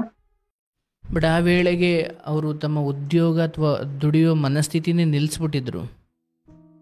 ಇಲ್ಲ ಸರ್, ಇವಾಗ್ಲೂ ಹೋಗ್ತಾರೆ ಸರ್, ಇವಾಗ್ಲೂ ಒಂದೊಂದ್ ತಿಂಗಳು ಹೋಗ್ಬಿಟ್ಟು 1 ತಿಂಗ್ಳಿಗೆ ಒಂದ್ಸಲ ಬರೋದು ಇಲ್ಲಿಗೆ, ಬಂದಿಲ್ಲ 15 ದಿನ ಇದ್ಬಿಟ್ಟು ಈ ತರ ಗಲಾಟೆ ಮಾಡ್ಬಿಟ್ಟು ಹೋಗೋದು. ಏನು ಕೊಡಲ್ಲ ಸರ್, ಒಂದ್ ರೂಪಾಯಿ ಅಂದ್ರೆ ನಮ್ಗೆ ಏನು ಮಾಡಿಲ್ಲ ಅವರು. ಆಯ್ತವ, ಈಗ ಅಲ್ಲಿ ಬರ್ತಿದ್ದ, ಕುಡಿತಿದ್ದ, ಹೊಡಿತಿದ್ದ, ನಿನ್ನಿಂದ ನನ್ನ ಸಂಸಾರ, ಮನೆ ಅಥವಾ ಎಲ್ಲ ಹಾಳಾಯ್ತು, ಏನ್ ಮಾಡಿದೆ ಆಮೇಲೆ ನೀನು? ಏನು ಮಾಡಿಲ್ಲ ಸರ್, ಹಂಗೇನು ನಡೀತಾನೆ ಐತೆ. ಇವಾಗ ನನ್ ಪಾಡಿಗೆ ನಾನು ಕೆಲ್ಸ ಮಾಡ್ಕೊಂಡು, ನನ್ಗೇನು ಅಂದ್ರೆ ದುಡ್ಡು ಇಸ್ಕೊಬಿಟ್ಟಿದೀವಿ ಸರ್, ಅವ್ರು ಕೊಡ್ಲೇಬೇಕು. ಇವಾಗ ನಾವು ಈಗ ಇಸ್ಕೋಬೇಕಾದ್ರೆ ಇಸ್ಕೊಬಿಟ್ಟು ಎಲ್ಲ ನಮ್ದೇ ಚೆಕ್ಕು ಮತ್ತೆ ನಮ್ಮ ಅಪ್ಪದು ಮನೆ ಪತ್ರ ಅವೆಲ್ಲ ಕೊಟ್ಬಿಟ್ಟು ನಾವು ದುಡ್ಡು ಇಸ್ಕೊಂಡಿದ್ದು. ಯಾರು ಸುಮ್ನೆ ದುಡ್ಡು ಕೊಡಲ್ಲ ಸರ್, ಲಕ್ಷ ಕೊಡ್ಬೇಕಾದ್ರೆ ಸುಮ್ನೆ ಕೊಡ್ತಾರೆ, ಚೆಕ್ ಎಲ್ಲ ಕೊಟ್ಟಿದ್ವಿ. ಎಲ್ಲಾದ್ರೂ ಫೈನಾನ್ಸ್ ಸಂಘಗಳು ಹಿಂಗ್ ಎತ್ತಿ ಒಂದ್ ಕಡೆಯಿಂದ ಎಲ್ಲ ತೀರ್ಸ್ಕೊಂಡ್ಬಂದು ಸಂಘಗಳು ಮೇಂಟೈನ್ ಮಾಡ್ಕೊಂಡು, ಸಂಘಗಳು ಕಟ್ಕೊಂಡು, ಮಕ್ಳನ್ನ ಓದಿಸ್ಕೊಂಡು ನನ್ ಕಡೆಗೆ ನಾನು ಜೀವನ ಮಾಡ್ತಿದೀನಿ. ನಾನು ಹೇಳೋದೇನು ಅಂದ್ರೆ, ನಾನ್ ಬೇಡ ಅಲ್ವಾ ಇಷ್ಟು, ನನ್ನ ಬಿಟ್ಬಿಡು, ನಿನ್ ಪಾಡಗ್ ನೀನಿರು, ನನ್ ಪಾಡಗ್ ನಾನು ಇರ್ತೀನಿ, ಕೇಳಲ್ಲ. ನೀ ಬದುಕಿರ್ಬಾರ್ದು, ನೀನ್ ಹೇಗ್ ಬದುಕಿರ್ಬೇಕು, ಸದೋಗ್ಬಿಡ್ಬೇಕು, ನೀನು ಬದುಕಿರ್ಲೇಬಾರ್ದು, ನೀನ್ ನೆಮ್ಮದಿಯಾಗಿರ್ಬಾರ್ದು, ಈ ತರ. ನೀನ್ ಯಾಕೆ ನೆಮ್ಮದಿಯಾಗಿರ್ಬೇಕು, ನೀನ್ ನೆಮ್ಮದಿಯಾಗಿರಕ್ಕೆ ಬಿಡಲ್ಲ ನಾನು, ನಿನ್ನಿಂದಾನೇ ನಮ್ಮ ಮನೆ ಹಾಳಾಗಿದ್ದು, ಈ ತರ ಹೇಳೋದು. ಅಂದ್ರೆ ಅವ್ರಿಗೆ ನಿಮ್ಮಿಂದ ಏನ್ ಬಯಸ್ತಿದ್ದಾರೆ ಅಂದ್ರೆ ಕೇಳ್ದಾಗ ದುಡ್ಡು ಕೊಡ್ಬೇಕು ಅಂತ? ಅದೇ ನನ್ಗೆ ಅದೇ ದುಡ್ಡು ಸರ್. ಬಂದಾಗೆಲ್ಲ ಬಟ್ಟೆ ತಕ್ಕೊಡು, ಫೋನ್ ತಕ್ಕೊಡು, ಫೋನ್ ಒಳಗೈತೆ ಫೋನ್ ತಕ್ಕೊಡು, ಬಟ್ಟೆ ತಕ್ಕೊಡು, ಆಮೇಲೆ ಬಸ್ ಚಾರ್ಜ್ ಕಾಸು ಕೊಡು. ಈ ಕಡೆಯಿಂದ ಬಸ್ ಚಾರ್ಜ್ಗೂ ನಾನೇ ಕೊಡ್ಬೇಕು, ಆ ಕಡೆಯಿಂದ ಬಸ್ ಚಾರ್ಜ್ಗೂ ನಾನೇ ಕೊಡ್ಬೇಕು. ಬಸ್ ಚಾರ್ಜ್ ದುಡ್ಡು ಕೊಡು, ಊಟ ಮಾಡಕ್ ದುಡ್ಡಿಲ್ಲ ದುಡ್ಡು ಹಾಕೊಡು. ಈ ತರ ಆಗಿರೋದ್ರಿಂದನೇ ನೋಡಿ ನೋಡಿ ಸಾಕಾಗಿ ಎಷ್ಟ್ ಮಾಡಿದ್ರು ಬಗೆಹರಿಯಲ್ಲ. ಆಮೇಲೆ ಸರ್ ಬಂದ್ರು ಏನಂದ್ರೆ ಇಲ್ಲಿ ನೆಮ್ಮದಿಯಾಗೂ ಇರಲ್ಲ, ಹೊಡಿಯೋದು ಸುಮ್ನೆ ಹೊಡಿಯೋದು, ಮರ್ಯಾದೆ ಕಳಿಯೋದು ಇಲ್ಲಿ ಜನಗಳ ಎದುರುಗಡೆ. ಬಟ್ ಇಲ್ಲಿ ಎಷ್ಟು ದಿವಸಕ್ಕೊಮ್ಮೆ ಬರ್ತಾರೆ? ಒಂದ್ ಸರ್ ಆತರ ಒಂದ್ 15 ದಿವಸಕ್ಕೆ ಅಂತಲೇ ಅಂದುಕೊಳ್ಳೋಣ. ಈ 15 ದಿವಸ ಬೇರೆಯವ್ರ ಕೈ ಕೆಳಗಡೆ ಕೆಲಸ ಮಾಡ್ತಿದ್ದಾರೆ ಅನ್ನೋ ಖಾತ್ರಿ ಇದೆಯಾ ನಿಮ್ಗೆ? ಹೌದು ಸರ್, ಹೋಗ್ತಾರೆ ಸರ್, ಡ್ರೈವಿಂಗ್ ಹೋಗ್ತಾರೆ. ಏನ್ ಮಾಡ್ತಾರೆ ಅದನ್ನ ಸರ್? ಕುಡಿಯೋದು ಬೆಡ್ಸು. ಏನು ಡ್ರಗ್ಸ್? 1 ರೂಪಾಯಿನೂ ಮಾಡಿಲ್ಲ ಸರ್, 1 ರೂಪಾಯಿನೂ ಕೊಡಲ್ಲ ಸರ್. ಬಸ್ ಚಾರ್ಜ್ಗೂ ನಾನೇ ಹಾಕೊಟ್ಟಿದ್ದೀನಿ. ಡ್ರಗ್ಸ್ ಅಲ್ಲ, ಬಸ್ ಚಾರ್ಜ್ಗೂ ನಾನೇ ಹಾಕೊಟ್ಟಿದ್ದೀನಿ. ಡ್ರಗ್ಸ್ ಅಲ್ಲ ಸರ್, ಕುಡಿತಾರೆ ಅಂತ. ಅಂದ್ರೆ 1 ರೂಪಾಯಿನೂ ಅಂದ್ರೆ ಅವ್ರಿಗೆ ಇದನ್ ಕೊಡ್ಸು ಅದನ್ನ ಕೊಡ್ಸು ಅಂತ ಒಬ್ಬ ದುಡಿಯೋನಾಗಿ. ಹೌದು ನನ್ನನ್ನೇ ಕೇಳೋದು. ಬಟ್ಟೆನೂ ಸುದ ನಾನೇ ತಕೊ ಸರ್, ಹಾಕೊಳ್ಳೋ ಅಂಡರ್ವೇರ್ ಇಂದಾನು ನಾನೇ ತಕೊಟ್ಟಿರೋದು ಸರ್ ಅವ್ರಿಗೆಲ್ಲಾನು. ಲಾಸ್ಟ್ 1 year ಬ್ಯಾಕ್ ವರ್ಗು 1 year ಇಂದ ನಾನು ಏನು ಮಾಡಿಲ್ಲ ಸರ್ ಅವ್ರಿಗೆ. 1 year ಇಂದ 1 ರೂಪಾಯಿ ನಾನು ಏನು ಮಾಡಿಲ್ಲ. ಕಂಡೀಷನ್ ಆಗಿ ಹೇಳ್ಬಿಟ್ಟೆ ಸರ್, ಇಲ್ಲ ನನ್ಗಾಗಲ್ಲ, ನಾನು ಇವಾಗ ಸರ್ ನನ್ಗೇನು ಮಾಡಿಲ್ಲ.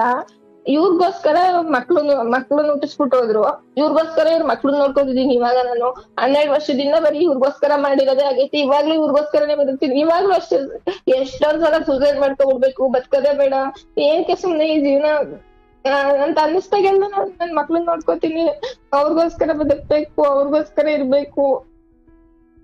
ನಾನಿಲ್ಲ ಅಂದ್ರೆ ನೆಕ್ಸ್ಟ್ ಅವ್ರ ಜೀವನ ಏನು ಇವ್ರಂತೂ ನೋಡ್ಕೊಳಲ್ಲ. ಈಗ ನಮ್ಮ ಅಪ್ಪ ಅಮ್ಮನ ಮೇಲೆ ಬರುತ್ತೆ ಸರ್, ಅದನ್ನ ನಮ್ಮ ಅಪ್ಪ ಅಮ್ಮನ ಹತ್ರ ಕರ್ಕೊಂಡ್ ಹೋಗ್ಬಿಡ್ತಾರೆ. ಪಾಪ ಅವ್ರ ಯಾಕೆ ಹಿಂಸೆ ಕೊಡ್ಬೇಕು ಅನ್ನೋ ಕಾರಣಕ್ಕೋಸ್ಕರ ನನ್ ಮಕ್ಳನ್ನ ನೋಡ್ಕೊಂಡ್ ಹೋಗ್ಬೇಕು ಅನ್ನೋ ಸಲ ಬದುಕಿ ನಾನು ಹೆಂಗೋ ಬದುಕೋತೀನಿ ಸರ್. ನನ್ಗೇನು ಅವ್ರ ಅವಶ್ಯಕತೆ ಅವ್ರು ಬಂದ್ ಮಾಡ್ಬೇಕು, ಇಲ್ಲ ನನ್ಗಂಗ ಮಾಡ್ಲಿ ಆತರ ಯಾವ್ದು ಇಂಟೆನ್ಷನ್ ಇಲ್ಲ ನನಗೆ. ನಾನ್ ಹೇಳೋದ್ ಇಷ್ಟ, ನಿಂಗೆ ಇಷ್ಟ ಇಲ್ಲ ಅಲ್ವಾ ಸರ್, ಇವಾಗ ನನ್ ಈಗ ಯಾವ್ದೇ ವ್ಯಕ್ತಿ ಆಗಿರ್ಬೋದು, ನನ್ಗೆ ಇಷ್ಟ ಇಲ್ಲ ಅಂದ್ರೆ ಬಿಟ್ಬಿಡ್ಬೇಕು.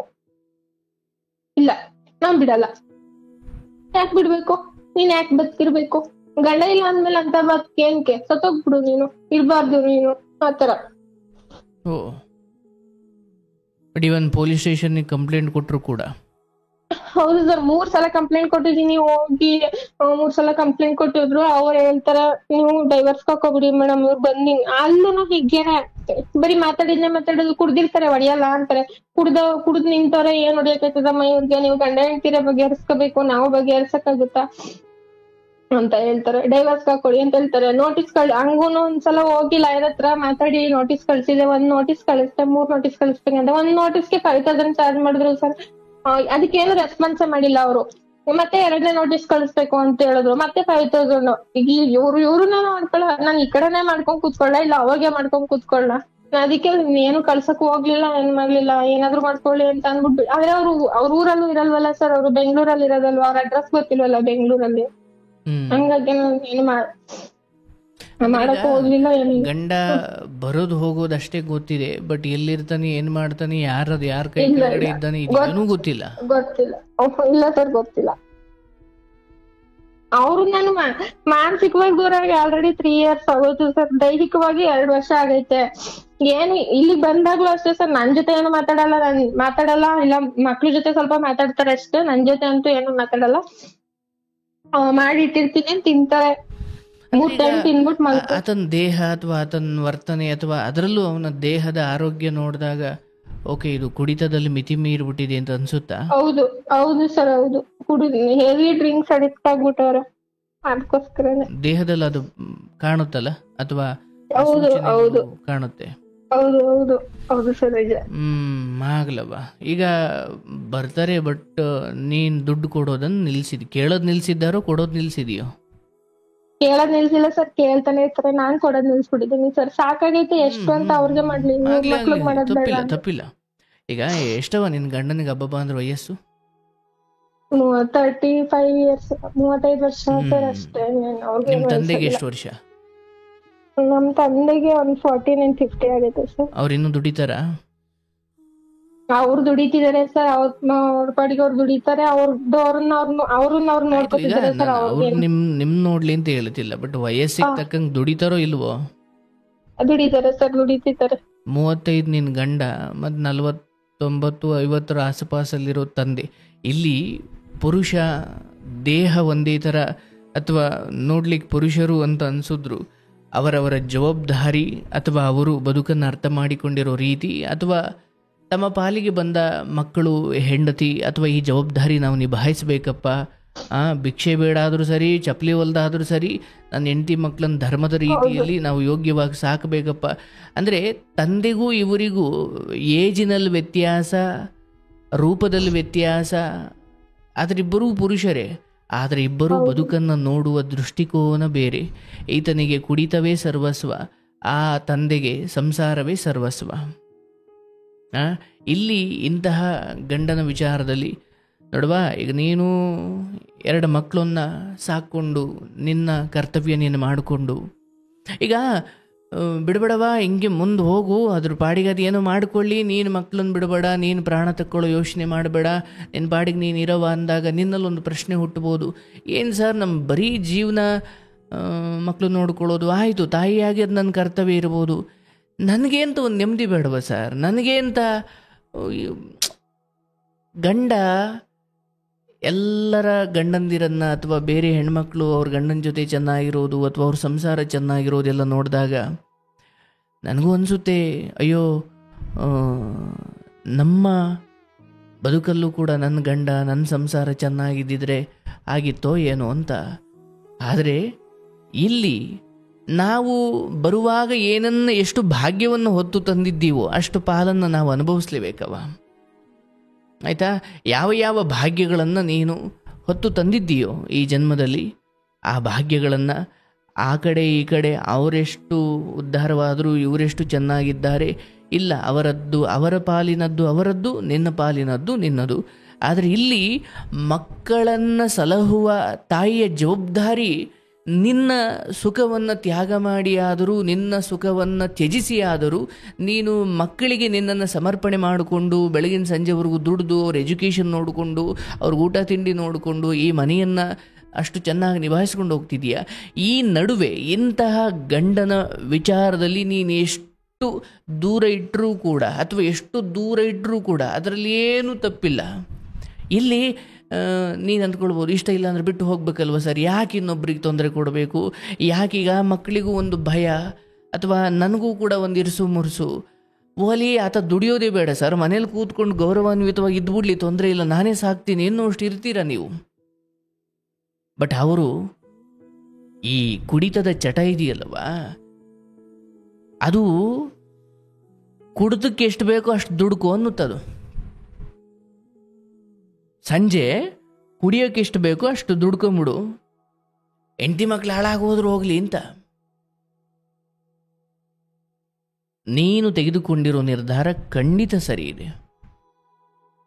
ಆತನಿಗೆ ಈ ಅಯ್ಯೋ ಎಲ್ಲಿ ಬೈದು ಬಿಡ್ತಾನೋ, ಒಡೆದು ಬಿಡ್ತಾನೋ, ಅಥವಾ ಇಲ್ಲಿ ಇನ್ನೆಲ್ಲ ಹೋಗಿ ಇನ್ನೇನು ಹೇಳಿಬಿಡ್ತಾನೋ, ಇಂಥದ್ದೇನೋ ಕಾರಣಕ್ಕೆ ಅವ್ನು ಕೇಳಿದಾಗೆಲ್ಲ ದುಡ್ಡು ಕೊಟ್ಟು ಏನು ದುಡ್ಡು ಇಸ್ಕೊಂಡು ಹೋಗಿ ವ್ಯವಹಾರ ಮಾಡ್ತಿದ್ದಾರಾ? ಇಲ್ಲ, ದುಡ್ಡು ಇಸ್ಕೊಂಡು ಹೋಗಿ ಬಾರಲ್ಲಿ ಹೋಗಿ ಕುಡಿಯೋದು. ಒಬ್ಬ ಪುರುಷನಾಗಿ, ಒಬ್ಬ ವ್ಯಕ್ತಿ, ಒಬ್ಬ ಗಂಡಸಾಗಿ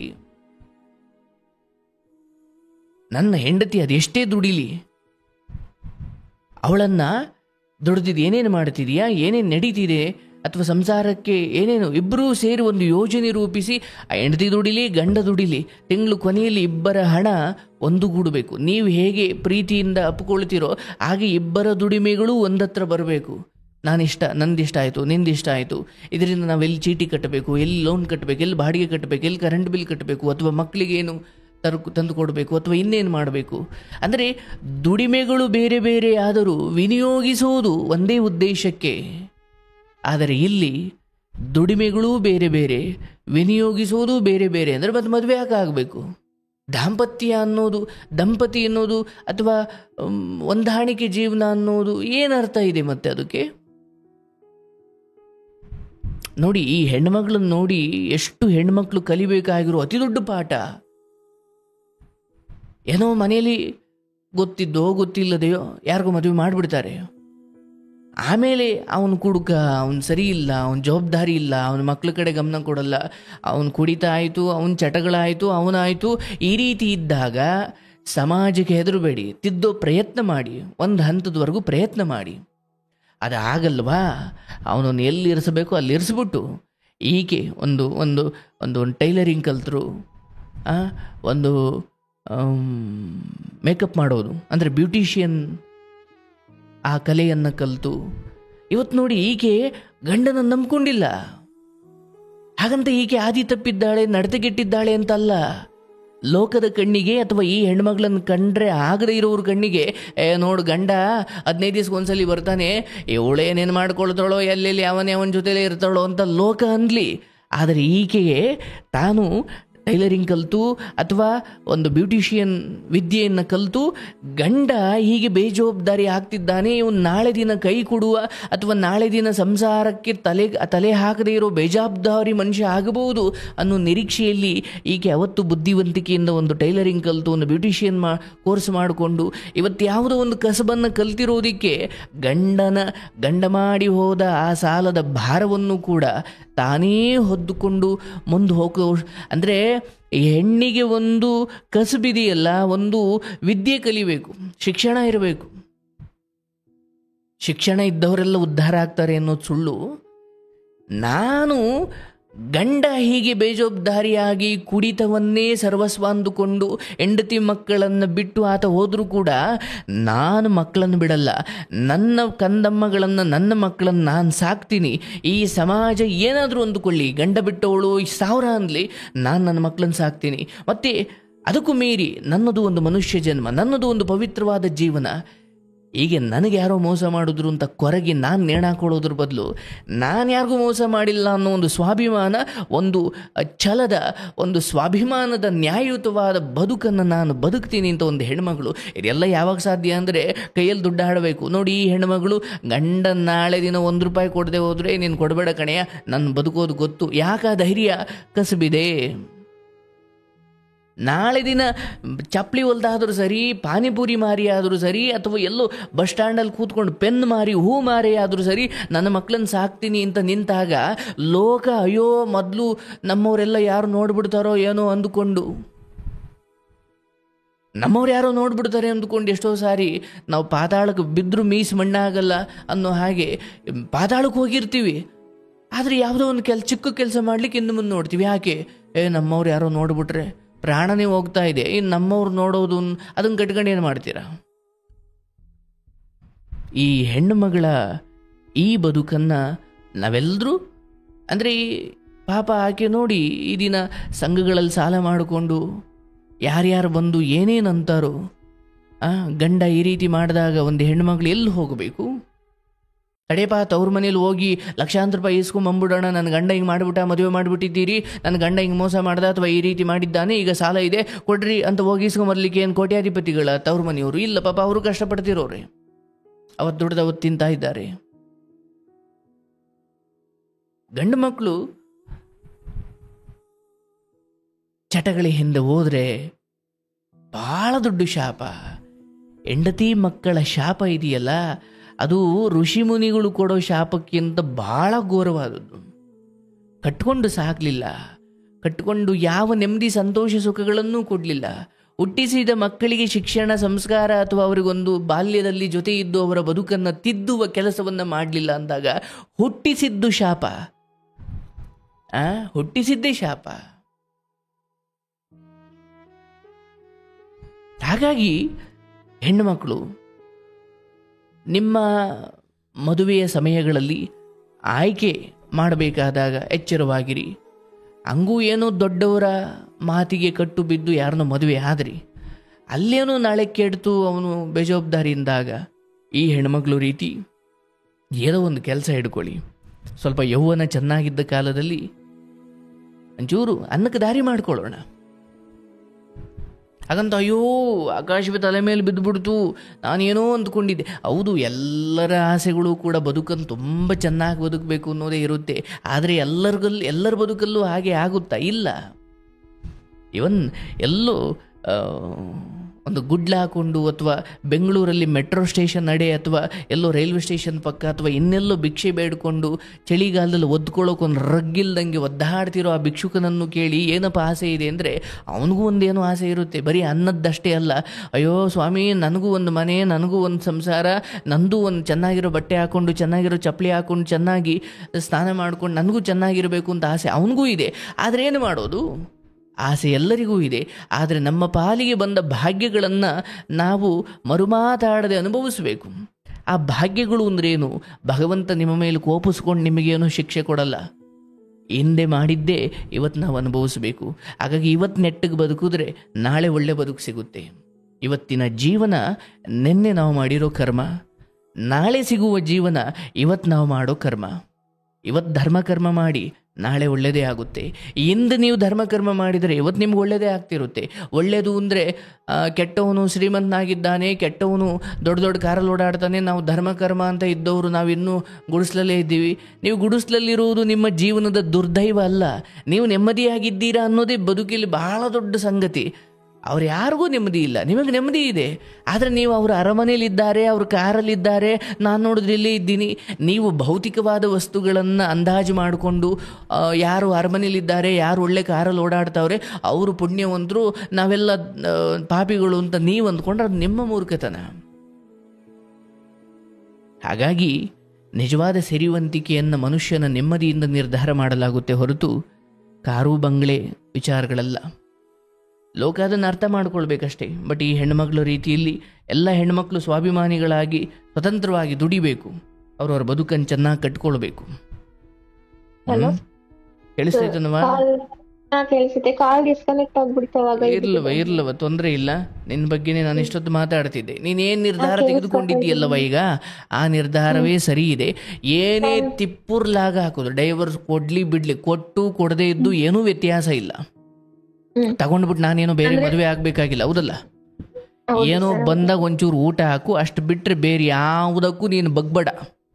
ಅದಕ್ಕೂ ನೆಮ್ಮದಿ ಕೊಡ್ತಿಲ್ವಲ್ಲ ಸರ್, ನಾನು ಅದನ್ನು ಹೇಳಿದೀನಿ. ಆಯ್ತು, ನಿಂಗೇನು ತಂದಾಕಕ್ಕಾಗಲ್ವಾ ಪರವಾಗಿಲ್ಲ, ನಿಂಗೇನು ಮಾಡಕ್ಕಾಗಲ್ವಾ ಪರವಾಗಿಲ್ಲ, ಕುಡಿಬೇಡ ಮನೇಲಿ. ಈಗ ನಾನು ನಿನ್ಗೆ ಹೇಳ್ತೀನಿ, ಅದನ್ನ ಆತ ಬಿಡ್ಲಿಕ್ಕೆ ಸಾಧ್ಯವಿಲ್ಲ.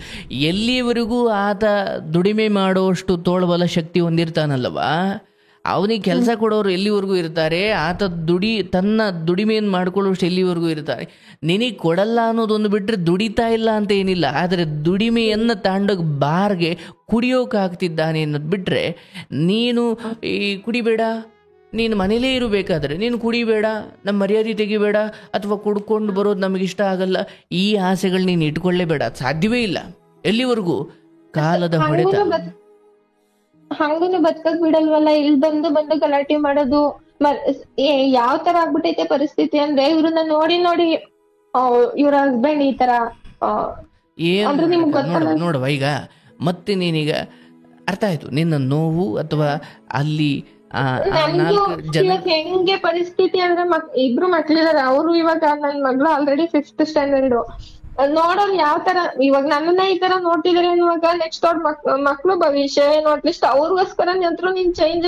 ಸರ್ ನನಿಗೂ ನನ್ಗೆ ಅವ್ರು ಏನ್ ಮಾಡ್ತಾರೆ ಬಿಡ್ತಾರಲ್ಲ, ನನ್ ಗಂಡ ಅಂತ ಒಬ್ರು ಇರ್ಲಿ ಮನೇಲಿ, ಆ ತರ. ನನಗೆ ಅರ್ಥ ಆಯ್ತು. ಈಗ ನಾನ್ ನಿನಗೆ ಬೋಧನೆ ಮಾಡ್ತಿರೋ ಸ್ವಲ್ಪ ನಿನ್ನ ಮನಸ್ಥಿತಿಯನ್ನು ತುಂಬಾ ಇನ್ನೂ ಎತ್ತರಕ್ಕೆ, ನಿನ್ನ ಆಲೋಚನೆಗಳು ಇನ್ನೂ ಎತ್ತರಕ್ಕೆ ಹೋಗಬೇಕು. ನೀನೇನು ಅಂದ್ರೆ, ನೀನು ಮಾಡ್ತಿರೋ ಕೆಲಸಕ್ಕೂ ನೀನು ಯೋಚಿಸ್ತಿರೋ ರೀತಿಗೂ ಸಂಬಂಧವೇ ಇಲ್ಲ. ನೀನು ಇಷ್ಟೇ ತಿಳ್ಕೊ, ಈತ ಬಂದು ಏನೇ ಜನಗಳ ಮುಂದೆ ನಿನ್ನ ಅವಮರ್ಯಾದೆ ಮಾಡಿದ್ರು ಅಥವಾ ನಿನಗೆ ಅವಮಾನ ಮಾಡಿದ್ರು ಕೂಡ ಈತ ಆ ಬುದ್ಧಿಯನ್ನು ಬಿಡ್ಲಿಕ್ಕಿಲ್ಲ. ಈತ ಆ ಬುದ್ಧಿಯನ್ನು ಬಿಡ್ಲಿ ಅಂತ ನೀನು ಕಾಯ್ತಿ ಅಂದ್ರೆ ನೀನು ದಡ್ಡಿ. ಖಂಡಿತ ಅದಾಗ್ಲಿಕ್ಕಿಲ್ಲ. ಇದು ನಾನೇ ಹೇಳ್ತಾ ಇದ್ದೀನಿ. ಅಯ್ಯೋ ಮಕ್ಳಿಗೂ ಮಕ್ಕಳಿಗೂ ಮರ್ಯಾದೆ ಹೋಗುತ್ತೆ, ನನಗೂ ಮರ್ಯಾದೆ ಹೋಗುತ್ತೆ, ಸಾಧ್ಯನೇ ಇಲ್ಲವ. ಈತ ತನ್ನ ಬುದ್ಧಿಯ ಇನ್ನೂ ಒಂಚೂರು ಜಾಸ್ತಿ ಮಾಡ್ತಾನೆ ಹೊರತು ಕಡಿಮೆ ಆಗಲ್ಲ. ಆದರೆ ನೀನು ಯಾವುದು ಅಂದರೆ, ನೀನು ಏನು ಮಾಡಿದ್ರು ನಾನು ಈ ಕುಗ್ಗಲ್ಲ ಕಣಯ್ಯ. ನೀನು ನನ್ನ ಹೆಸರಲ್ಲಿ ನೀನು ಏನೇ ಬ್ಯಾನರ್ ಹಾಕ್ಸ್ಬಿಟ್ಟು ಇವಳು ನಡತೆಗೆಟ್ಟವಳು ಅಂತ ಬ್ಯಾನರ್ ಹಾಕ್ಸು, ನಾನು ಅದಕ್ಕೆ ಹೆದರೋಳಲ್ಲ ಅನ್ನೋ ಥರ ನೀನು ಇದ್ದರೆ ಅವರೇ ನಿಧಾನ ಕಡಿಮೆ ಆಗುತ್ತಾರೆ. ಅಂದರೆ ಅವರು ಬೆಂಕಿ ಹಚ್ಚಿದ್ರೆ ನೀನು ಸುಡೋ ನೀನು ಅಳ್ತೀಯ ಅನ್ನೋದಾದ್ರೆ ಅವ್ರು ಹಚ್ತಾರೆ. ಯಾಕೆ ನಿನ್ನನ್ನು ಏನಾದರೂ ಮಾಡಿ ಅಳಿಸ್ಬೇಕು, ನೀನು ದುಃಖದಲ್ಲಿರೋದನ್ನು ನೋಡೋಕೆ ಅವ್ರಿಗೆ ಇಷ್ಟ ಅನ್ನೋದಾದರೆ, ಮತ್ತು ನೀನು ಅದೇ ಅವ್ರ ಪ್ರಕಾರ ನೀನು ದುಃಖ ಮಾಡ್ಕೊಳ್ತೀಯ ಅನ್ನೋದಾದರೆ ಅವ್ರು ಅದನ್ನಿನ್ನೂ ಜಾಸ್ತಿ ಮಾಡ್ತಾರೆ. ನೀನು ದುಡಿತೀಯ, ನಿನ್ನ ಮಕ್ಕಳನ್ನ ಸಾಕ್ತೀಯ, ನೀನು ದುಡಿತೀಯ, ನೀನು ತಿಂತೀಯ, ನಿನ್ನ ಬದುಕನ್ನು ನೀನು ನೋಡ್ಕೊಳ್ತಿದೀಯ. ಈತ ಬಂದು ಅಕ್ಕಪಕ್ಕದವ್ರಿಗೆ ಅದು ಏನಾಗಲಿ ಸಾವಿರ ಅಂದರೆ ಅಲ್ಲಿರೋರ್ಗೆ ಅಟ್ಲೀಸ್ಟ್ ನಿನ್ನ ಬಗ್ಗೆ ಒಂಚೂರು ಗೊತ್ತಲ್ವನವ, ಗಂಡ ಏನು ನೀನೇನು ಗೊತ್ತಿಲ್ವಾ? ಹೌದು, ಗೊತ್ತು, ಎಲ್ರಿಗೂ ಗೊತ್ತು ಸರ್. ಎಲ್ಲರೂ ಅದನ್ನೇ ಹೇಳ್ತಾರೆ. ಅಂದ್ರೆ ಊರಲ್ಲೂ ಹೀಗೆ ಸರ್, ಊರಲ್ಲೂ ಹೀಗೆ ಹೇಳ್ಕೊಂಡ್ ಬಂದಿರೋದು, ನನ್ ಹೆಂಡತಿ ಸರಿ ಇಲ್ಲ, ಅದಕ್ಕೋಸ್ಕರನೇ ಹಿಂಗ್ ಜಗಳ ಆಯ್ತು. ಯಾವುದು ನಿನ್ನ ಮನೆಗೆ ಅಥವಾ ನಿನ್ನ ವ್ಯಕ್ತಿತ್ವಕ್ಕೆ, ನಿನ್ನ ನಡತೆ ಒಬ್ಬ ಕುಡುಕನಿಂದ ಅಥವಾ ಕುಡುಕನ ಅಭಿಪ್ರಾಯದಿಂದ ನಿನ್ನಂಥ ಶ್ರಮಿಗಳ ನಡತೆ ನಿರ್ಧಾರವಾಗಲಿಕ್ಕಿಲ್ಲ. ಭಗವಂತ ನೋಡ್ತಾನವ, ಎಲ್ಲದಕ್ಕೂ ಕಾಲ ಉತ್ತರ ಕೊಡುತ್ತೆ. ನೀನೀಗ ಎಷ್ಟು ಮಾತ್ರ ತಿಳ್ಕೊ, ನನ್ನ ಪಾಲಿಗೆ ಆ ಮಕ್ಕಳನ್ನು ಸಾಕ್ಕೊಂಡು ನಾನು ಅವರ ಬದುಕನ್ನು ಚೆನ್ನಾಗಿ ಕಟ್ಟಬೇಕು. ನಾನು ಕೂಡ ಅಯ್ಯೋ ಹಿಂಗೆ ಆಗ್ಬಿಡ್ತು ಅಂತ ಕೊರಕೊಂಡು ಕೆಲಸ ಮಾಡೋದಲ್ಲ, ನಗನಗ್ತ ಮಾಡಿ. ಯಾಕೆ? ನಿನಗಾದ್ರೆ ನೋಡವ, ನೀನು ಕಾರ್ಯಕ್ರಮ ಕೇಳಿರ್ತೀಯ, ನಿನಗಾದ್ರೆ ಇಷ್ಟು ನಿನಗೊಂದು ಕಸಬಿದೆ, 2 ಮಕ್ಕಳನ್ನ ಸಾಕುವಷ್ಟು ಶಕ್ತಿ ಇದೆ, ಸರಿ. ಬಟ್ ಎಷ್ಟೋ ಜನಕ್ಕೆ ಆ ಕಸಬು ಇಲ್ಲ, ಅವ್ರಿಗೇನೂ ಗೊತ್ತಿಲ್ಲ, ಈ ಕಡೆ ತವ್ರ ಮನೆಯೂ ಸೇರಿಸ್ತಾ ಇಲ್ಲ, ಗಂಡನೂ ಹಿಂಗೆ, ಮಕ್ಕಳು ಬೇರೆ ಇದ್ದಾರೆ, ಕಸ ಮುಸ್ರತಿಕ್ಕೆ ಬದುಕ್ತಾ ಇದ್ದಾರೆ. ನೀನು ಒಂದು ವೇಳೆ ಗಂಡನ ವರ್ತನೆ ನಿಲ್ಲಬೇಕು, ಅವನು ಈ ಕುಡಿತವನ್ನು ನಿಲ್ಲಿಸಬೇಕು, ಹೀಗೆ ಕೂಗಾಡೋದನ್ನು ಅಥವಾ ಅರಿಚಾಡೋದನ್ನು ಅಥವಾ ಅಪಪ್ರಚಾರ ಮಾಡೋದನ್ನು ಅಥವಾ ನನ್ನ ನಡತೆ ಬಗ್ಗೆ ಈ ರೀತಿ ಹೇಳ್ಕೊಂಡು ಬರೋದನ್ನು ಇದು ನಿಲ್ಲಿಸಬೇಕು, ಆಮೇಲೆ ನಾನು ಸಂತೋಷವಾಗಿರ್ತೀನಿ ಸರ್, ಅಲ್ಲಿವರೆಗೂ ನಂಗೆ ನೆಮ್ಮದಿ ಇಲ್ಲ ಅಂತ ನೀನು ಅನ್ನೋದಾದರೆ, ಈತ ಹಿಂಗೆ ನೆಮ್ಮದಿ ಕಡಿಸ್ಕೊಂಡ್ರೆ ನೀನು ಹಂಗೆ ನೆಮ್ಮದಿ ಕೊಡಿಸ್ಕೊಂಡು ನೀನು ಆ ರೀತಿ ನೆಮ್ಮದಿಯನ್ನು ಅಂಥದ್ದೊಂದು ಎಲ್ಲ ಸರಿ ಹೋದ ದಿನ ಬರಲಿ ಆಮೇಲೆ ನೆಮ್ಮದಿಯಾಗಿರ್ತೀನಿ ಅಂತ ನೀನು ಭಾವಿಸೋದಾದರೆ ಅಂಥ ದಿನ ಬರಲ್ಲ, ನೀನು ನೆಮ್ಮದಿಯಾಗಿರಲ್ಲ. ನಿನ್ನ ನೆಮ್ಮದಿ ಅವನಿಂದ ನಿರ್ಧಾರವಾಗುವುದಲ್ಲ. ಎಷ್ಟೇ ಮುಂದೆ ಬಂದ್ಬಿಟ್ಟಿದೆಯಾ, ಡೈವರ್ಸ್ ಅದು ಕಾನೂನಾತ್ಮಕವೂ ಆಗದೇ ಇರ್ಬೋದು.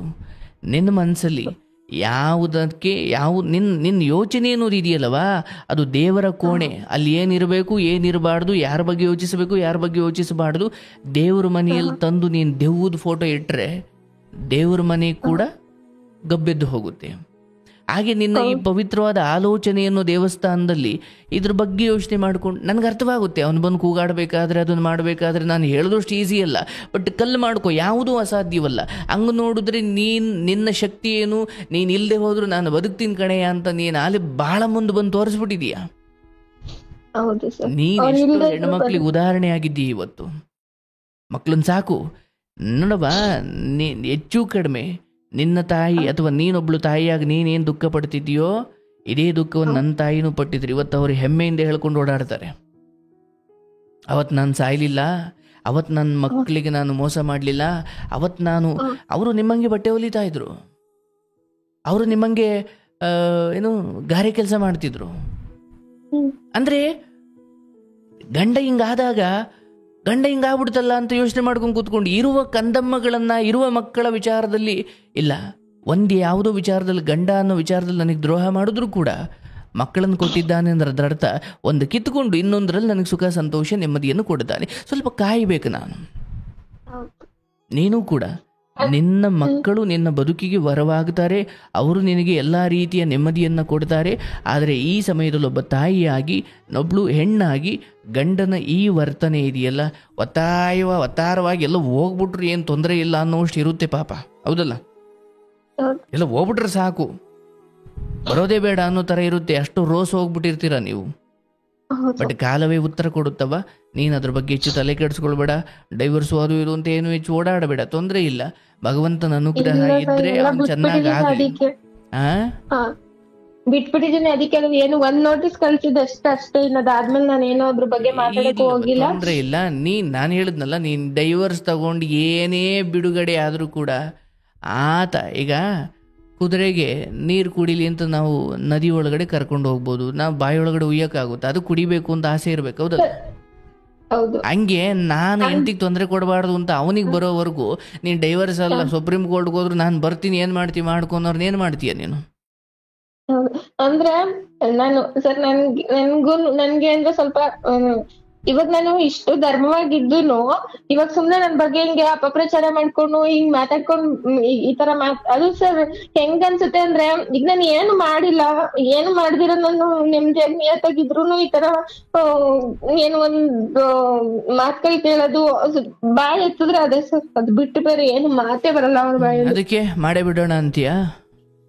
ಬಾಯ್ ಎತ್ತ ಅಲ್ಲ ಮಾಡ್ಬಿಡಿಣ ಅಂತಲ್ಲ ಸರ್, ಆತರ ಯಾವ್ದೇ ತರ ನನ್ಗೆ ಮನ್ಸಲ್ಲಿ ಇಲ್ಲ ಸರ್, ಆತರ ಮನ್ಸಲ್ಲಿ ಇಲ್ಲ ನೀನ್ ಕೇಳಿಸ್ಕೊಳವ, ನೀನ್ ಮಾಡಿದ್ಯೋ ಮಾಡಿಲ್ವೋ ಅದ್ ನಿನ್ನ ಆತ್ಮಸಾಕ್ಷಿಗೆ ಬಿಡ್ತೀನಿ. ನೀನು ನಾನೇನು ಆ ಥರ ತಪ್ಪು ಮಾಡಿಲ್ಲ, ನಾನು ಇಷ್ಟು ಪವಿತ್ರಳಾಗಿ ಇಷ್ಟು ಪತಿವ್ರತೆ ಥರ ಅಥವಾ ಇಷ್ಟು ಸಂಸಾರಕ್ಕೆ ನಿಯತ್ತಾಗಿ ಬಂದರೂ ಕೂಡ ನನ್ನ ಬಗ್ಗೆ ಹೀಗೆ ಅಪಪ್ರಚಾರ ಮಾಡ್ತಾನಲ್ಲ ನೋಡಬಾ. ಅದೇ ಸರ್ ಈತನಿಗೆ ಅಂಥದ್ದೇನೋ ಬಾಯಿಂದ ಇಂಥ ಹೊಲಸು ವಿಚಾರ, ಸುಳ್ಳು ವಿಚಾರ, ಅಪಪ್ರಚಾರ ಮಾತಾಡಿ ತನ್ನ ಒಳಗಿನ ಬೆಂಕಿಯನ್ನು ಹೊರಗಡೆ ಹಾಕ್ಬೇಕಿಲ್ಲ ಅಂದ್ರೆ ಅದು ಬ್ಲಾಸ್ಟ್ ಆಗ್ಬಿಡುತ್ತೆ. ಅದಕ್ಕೆ ಬೇರೆ ದಾರಿ ಇಲ್ಲ. ಈಗ ನೀನು ಧರ್ಮದಲ್ಲಿರೋಳು, ದೇವರನ್ನ ನಂಬು.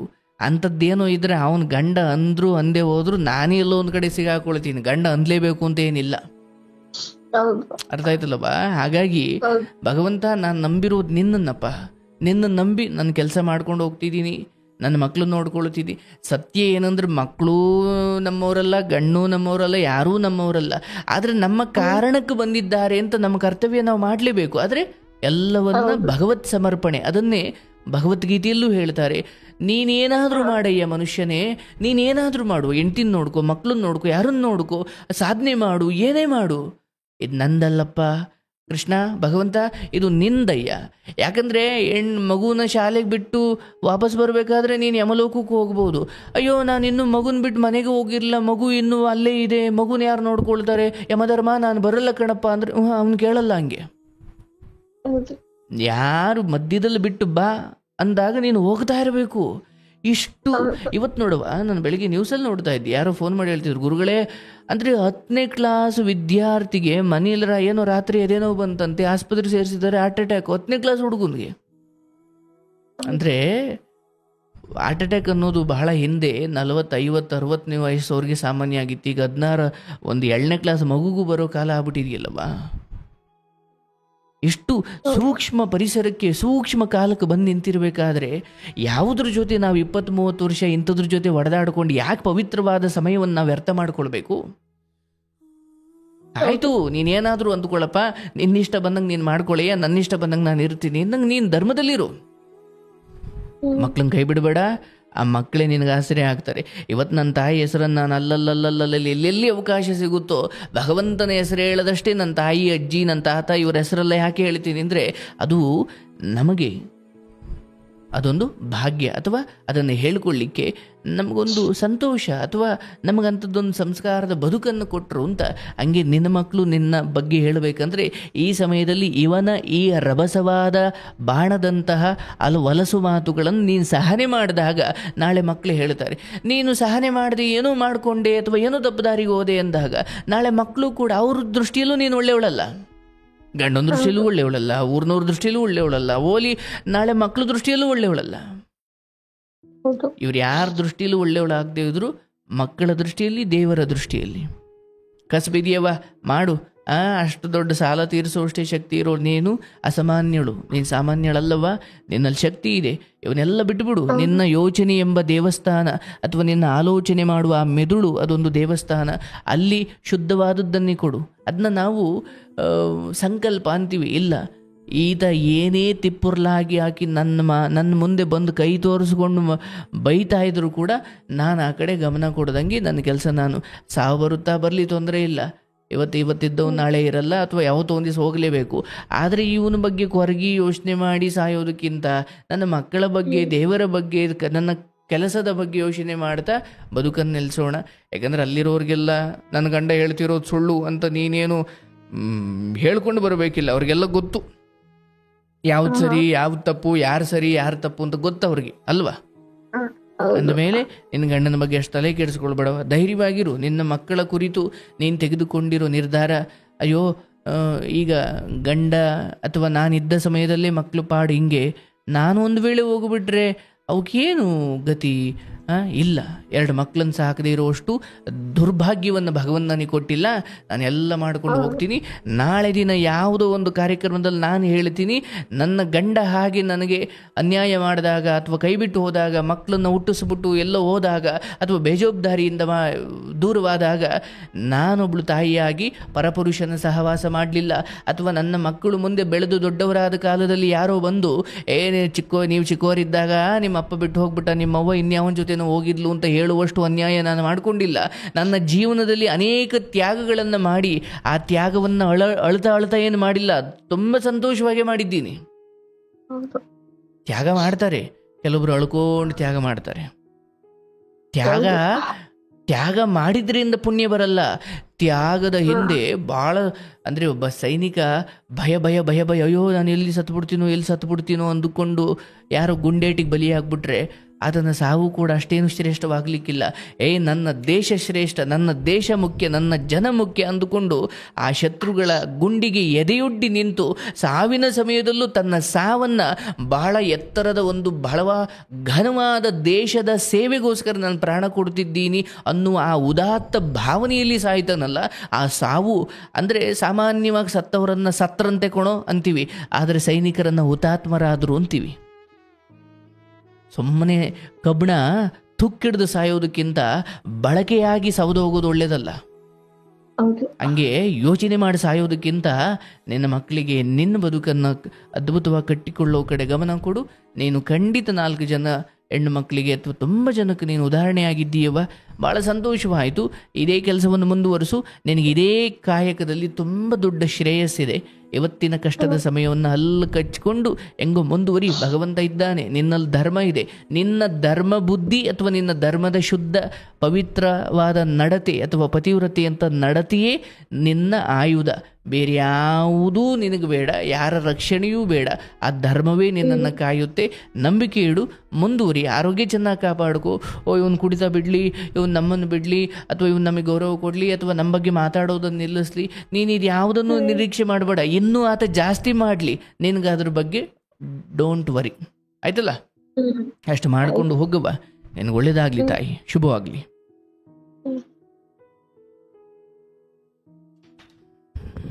ನೋಡಿ, ಹೆಣ್ಣು ಮಕ್ಕಳು ನಾನು ಕಾರ್ಯಕ್ರಮದಲ್ಲಿ ತುಂಬ ಸಾರಿ ಕೇಳ್ಪಟ್ಟಿರೋದು, ಆಯ್ಕೆ ಮಾಡೋ ಸಮಯದಲ್ಲಿ ತಪ್ಪು ಆಯ್ಕೆಗಳು ಮಾಡ್ತೀವಿ. ಇವತ್ತಿಗಂತೂ ಏನು ಕಾಲೇಜಲ್ಲೇ ಅವರವ್ರ ಪಾರ್ಟ್ನರ್ಗಳನ್ನ ಹುಡುಕೊಳ್ತಾವ್ರೆ. ತಂದೆ ತಾಯಿ ಲೆಕ್ಕವೇ ಇಲ್ಲ, ಅಪ್ಪ ಅಮ್ಮನ ಬಗ್ಗೆ ಲೆಕ್ಕವೇ ಇಲ್ಲ. ನಾವು 18 ವಯಸ್ಸಿಗೆ ಬಂದಿದ್ದೀವಿ, ನಾವು ಮದುವೆ ಆಗ್ತೀವಿ ಅಂತ ಓಡೋಗ್ಬಿಡೋದು, ಎಲ್ಲೋ ಮದುವೆ ಆಗ್ಬಿಡೋದು. ಅಪ್ಪ ಅಮ್ಮ ಏನಬ್ಬ ಅಂದ್ರೆ ಒಂದು 5-6 ವರ್ಷ ದೂರ ಇಡ್ತಾರೆ, ಆಮೇಲೆ ಹಾಳಾಗೋಲಿ ಅಂತ ಕರ್ಕೊಳ್ತಾರೆ. ಆದರೆ ಇವತ್ತು ಹೀಗೆ ಓಡಿಸ್ಕೊಂಡು ಹೋದ ಹುಡುಗ ನೋಡಿ, ಈಕೆ ತಂದೆ ತಾಯಿ ಮಾತಿಗೆ ಬೆಲೆ ಕೊಟ್ಟು ಅವ್ರು ಹೇಳಿದ್ದು ಹುಡುಗನ ಮದುವೆ ಆದರೂ ಇದೇ ಬಾಳು. ಮತ್ತು ಕಾಲೇಜಲ್ಲೇ ಒಬ್ಬ ಹುಡುಗನನ್ನು ಹುಡುಕೊಂಡು ಅವನಿಂದ ಓಡೋಗಿ ಅದು ಇದೇ ಬಾಳು. ಮತ್ತು ಹೆಂಗೆ ಇದು? ಹೆಂಗೂ ಅಲ್ಲ. ಅರೇಂಜ್ ಮ್ಯಾರೇಜ್ ಅಥವಾ ತಂದೆ ತಾಯಿಗಳು ಒಪ್ಪಿಗೆ ಕೊಟ್ಟು ಅಥವಾ ಆ ಮೂಲಕ ಆಗುವ ಮದುವೆಗೆ ಪ್ರಾಶಸ್ತ್ಯವನ್ನು ಕೊಡಿ. ಒಂದು ವೇಳೆ ನಿಮ್ಮಲ್ಲಿ ಪ್ರೀತಿ ಹುಟ್ಟಿದ್ರೂ ಕೂಡ ತಂದೆ ತಾಯಿಗಳನ್ನು ಒಪ್ಪಿಸಿ ಮದುವೆ ಆಗಿ. ಆದರೆ ಈ ಹೆಣ್ಣುಮಗಳು ಗಂಡನಿಂದ ಈ ರೀತಿ ಅನ್ಯಾಯಕ್ಕೊಳಗಾದಾಗ ಟೈಲರಿಂಗ್ ಕಲಿತು, ಬ್ಯೂಟಿಷಿಯನ್ ಕಲಿತು, ಪಾರ್ಲರ್ ಕಲಿತು ಜೀವನ ಕಟ್ಕೊಂಡಿದ್ದಾರೆ. ನೀನು ತುಂಬ ಜನಕ್ಕೆ ಉದಾಹರಣೆ ಆಗಿದ್ದೀಯವ. Hats off to you. ಭಗವಂತ ನೀನು ಒಳ್ಳೇದು ಮಾಡಬೇಕು, ನಿನ್ನ ಮಕ್ಕಳಿಗೆ ಒಳ್ಳೇದು ಮಾಡಲಿ, ನಿನ್ನ ಕೆಲಸ ಇನ್ನಷ್ಟು ಉನ್ನತಿ ಆಗಲಿ, ಒಳ್ಳೇದಾಗ್ಲವ.